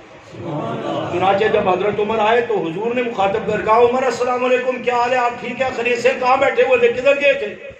حضرت عمر سمجھ گئے کہ اللہ بھی راضی، اللہ کے رسول بھی۔ اللہ یہاں تک صحابہ کی دلجوئی کرتا ہے، یہاں تک صحابہ کا خیال کرتے ہیں کہ عمر پریشان بیٹھے ہیں، کیوں پریشان بیٹھے ہیں؟ آپ نے ایک رائے دی نا، کوئی فیصلہ تو نہیں سنایا تھا، تو اللہ کی طرف سے آیا فقل سلام علیکم کتب ربکم علی نفسہ الرحمہ، محبوب عمر کو بھی سلام بھی کہیں، اور یہ سب صحابہ کے لیے بھی، اور ساتھ یہ بھی کہہ دیں یہ بدبخت جو لعنتیں بھیجتے ہیں نا، کراچی میں سرعام نام لے کر لعنت بھیجی جا رہی ہے اور کئی جگہ پر لعنت بھیجی جا رہی ہے، فرمایا یہ لعنت بھیجنے والوں کی لعنت ان کے منہ پر پڑے گی، اس لیے کہ صحابہ کے لیے تو کتب ربکم علی نفسہ الرحمہ، کتب علیکم الصیام قرآن میں پڑھا ہے نا کہ روزے تم پر فرض کیے گئے، کتب علیکم القتال جہاد تم پر فرض کیا گیا، اسی انداز میں فرمایا کتب ربکم علی نفسہ الرحمہ، رحمت جو ہے وہ صحابہ کے لیے گویا کہ فرض کر دی گئی ہے، مخصوص کر دی گئی ہے، ان کے لیے رحمت ہی رحمت ہے صحابہ کے لیے، اور جو صحابہ کا دشمن ہے اس کے لیے لعنت ہی لعنت ہے، دنیا میں بھی لعنت ہے، آخرت میں بھی لعنت ہے۔ میں نہیں کہتا، اللہ کے رسول فرماتے ہیں اذا رأيتم الذين يسبون اصحابي فقولوا لعنت اللہ علی شرکم، کہ جب تم کسی بدبخت کو دیکھو کہ میرے صحابہ کو برا کہہ رہے تو تم اس کے فعل پر قول پر لعنت بھیجو۔ بات سمجھ آئی؟ تو رسول اللہ صلی اللہ علیہ وسلم کی ساری نسبتیں پاک، آپ کی ذات، صفات، کمالات، سارا کچھ پاک، اتنی بات سمجھ گئے؟ وہ بولو نا یار، آپ کی ذات بھی پاک، لباس بھی پاک، ازواج بھی پاک، اصحاب بھی پاک، بنات بھی پاک، یہ سارا سلسلہ پاک۔ جب یہ سارا پاک ہے تو یہ خرابی کہاں سے نکالی جاتی ہے؟ یہ جو اعتراض کرتے ہیں یہ خرابیاں کہاں سے نکالتے ہیں؟ خرابی کدھر سے آتی ہے؟ فرمایا غور کرنے سے بات سمجھ آئے گی کہ آپ کا سارا سلسلہ پاک ہے، وہاں کوئی عیب، کوئی کمزوری، کوئی خرابی نہیں۔ یہ جو خرابیاں نکالتے ہیں یہ خرابی نکالنے والے کے دل و دماغ کی خرابی ہے، یہ خرابی نکالنے والے کے دل و دماغ کی خرابی ہے، یہ اس کی سوچ و فکر کی خرابی ہے، اس کے عقیدے نظریے کی خرابی ہے، اس کے جذبے کی خرابی ہے۔ وہ گل اپنے اندر رکھتا ہے، بھونکتا پیغمبر کی ذات پر ہے، صحابہ نے بیٹھ پر تنقید کرتا ہے، حقیقتاً یہ خرابی میرے آقا میں نہیں، آقا کی ذات و صفات و جماعت و صحابہ بنات میں نہیں، وہ تبرہ تنقید کرنے والے کے دل و دماغ کی خرابی ہے۔ بات سمجھ آئی؟ اور اگر ایک ہوتا ہے نا ویسے بندہ کسی غلط فہمی کا شکار ہو کر بے ادبی کر جاتا ہے، کسی کی عبارت پڑھی، بات سنی، گستاخی کرنا، ایک وہ طبقہ ہے، ایک وہ ہے اہل تشیع کے کفر کی طرح کہ وہ اپنا عقیدہ نظریہ بنا کر گستاخی کرتا ہے، جو عقیدہ نظریہ بنا کر گستاخی کرتا ہے، کسے واسطے کوئی بھی جو عقیدہ نظریہ بنا کر عبادت سمجھ کر گستاخی کرتا ہے، اس کے لیے فرمایا کہ آپ صلی اللہ علیہ وسلم کی ذات و صفات و جماعت و اصحاب و بنات یہ سارا سلسلہ پاک، وہ خرابی نکالنے والے کے دل و دماغ، سوچ و فکر کی خرابی ہے، مگر عقیدہ نظریہ بنا کر عبادت سمجھ کر عقیدہ سمجھ کر جو گستاخی کرتا ہے، بے ادبی کرتا ہے، فرمایا اس کے نسل میں خرابی ہے، اس کے نسل میں خرابی ہے، اس کے خون میں خرابی ہے، وہ حرام زادہ ہے، جو میرے محبوب صلی اللہ علیہ وسلم آپ کے اصحاب اور ازواج و بنات کو بھونکتا ہے؟ کوئی بات سمجھ آ رہی؟ آپ کے ہندی مسجد ہے، دین بیان کر رہے تھے، سیرت بیان ہو رہی تھی، حرامزادہ کتنا سخت جملہ کہہ دیا.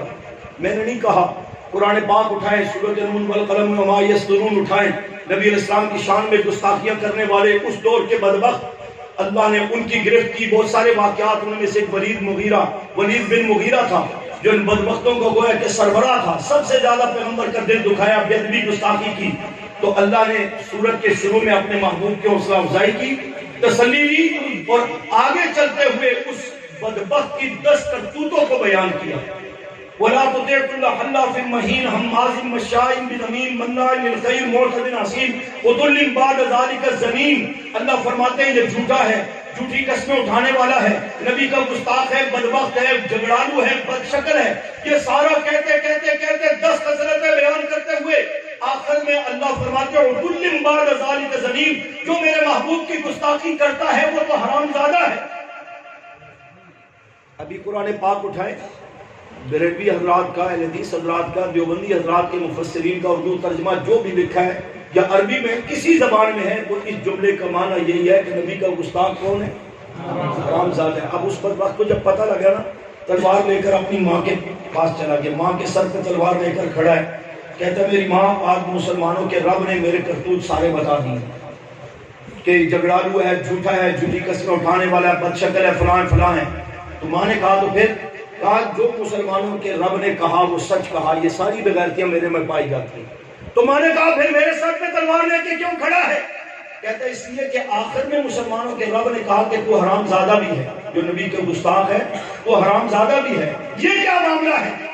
ماں کہنے لگی پتر مسلمانہ تیرا بے بھی سچ آکھیا ہے، باقی گلاں بھی سچیاں تے بھی سچ ہے. کیوں؟ اس لیے کہ تیرا باپ نہ مرد تھا، اولاد نہیں تھی، جائیداد بہت تھی. تو تیرے باپ نے مجھے بھیجا کہ جنگل میں جا کر فلاں بکریوں کے چرواہے کے ساتھ مطالعہ کر کے آ، یعنی کہ مکالا کر کے آ. تو میں گیا ہوں، مکالا کر کے آ. اس مکالے کا نتیجہ یہ کالا میرے سامنے ہے، جو اندر سے بھی کالا ہے، باہر سے بھی کالا ہے، جھنڈے بھی کالا ہے، لیٹے بھی کالی، عقیدہ بھی کالا، نظریہ بھی کالا، کرتوت بھی کالے.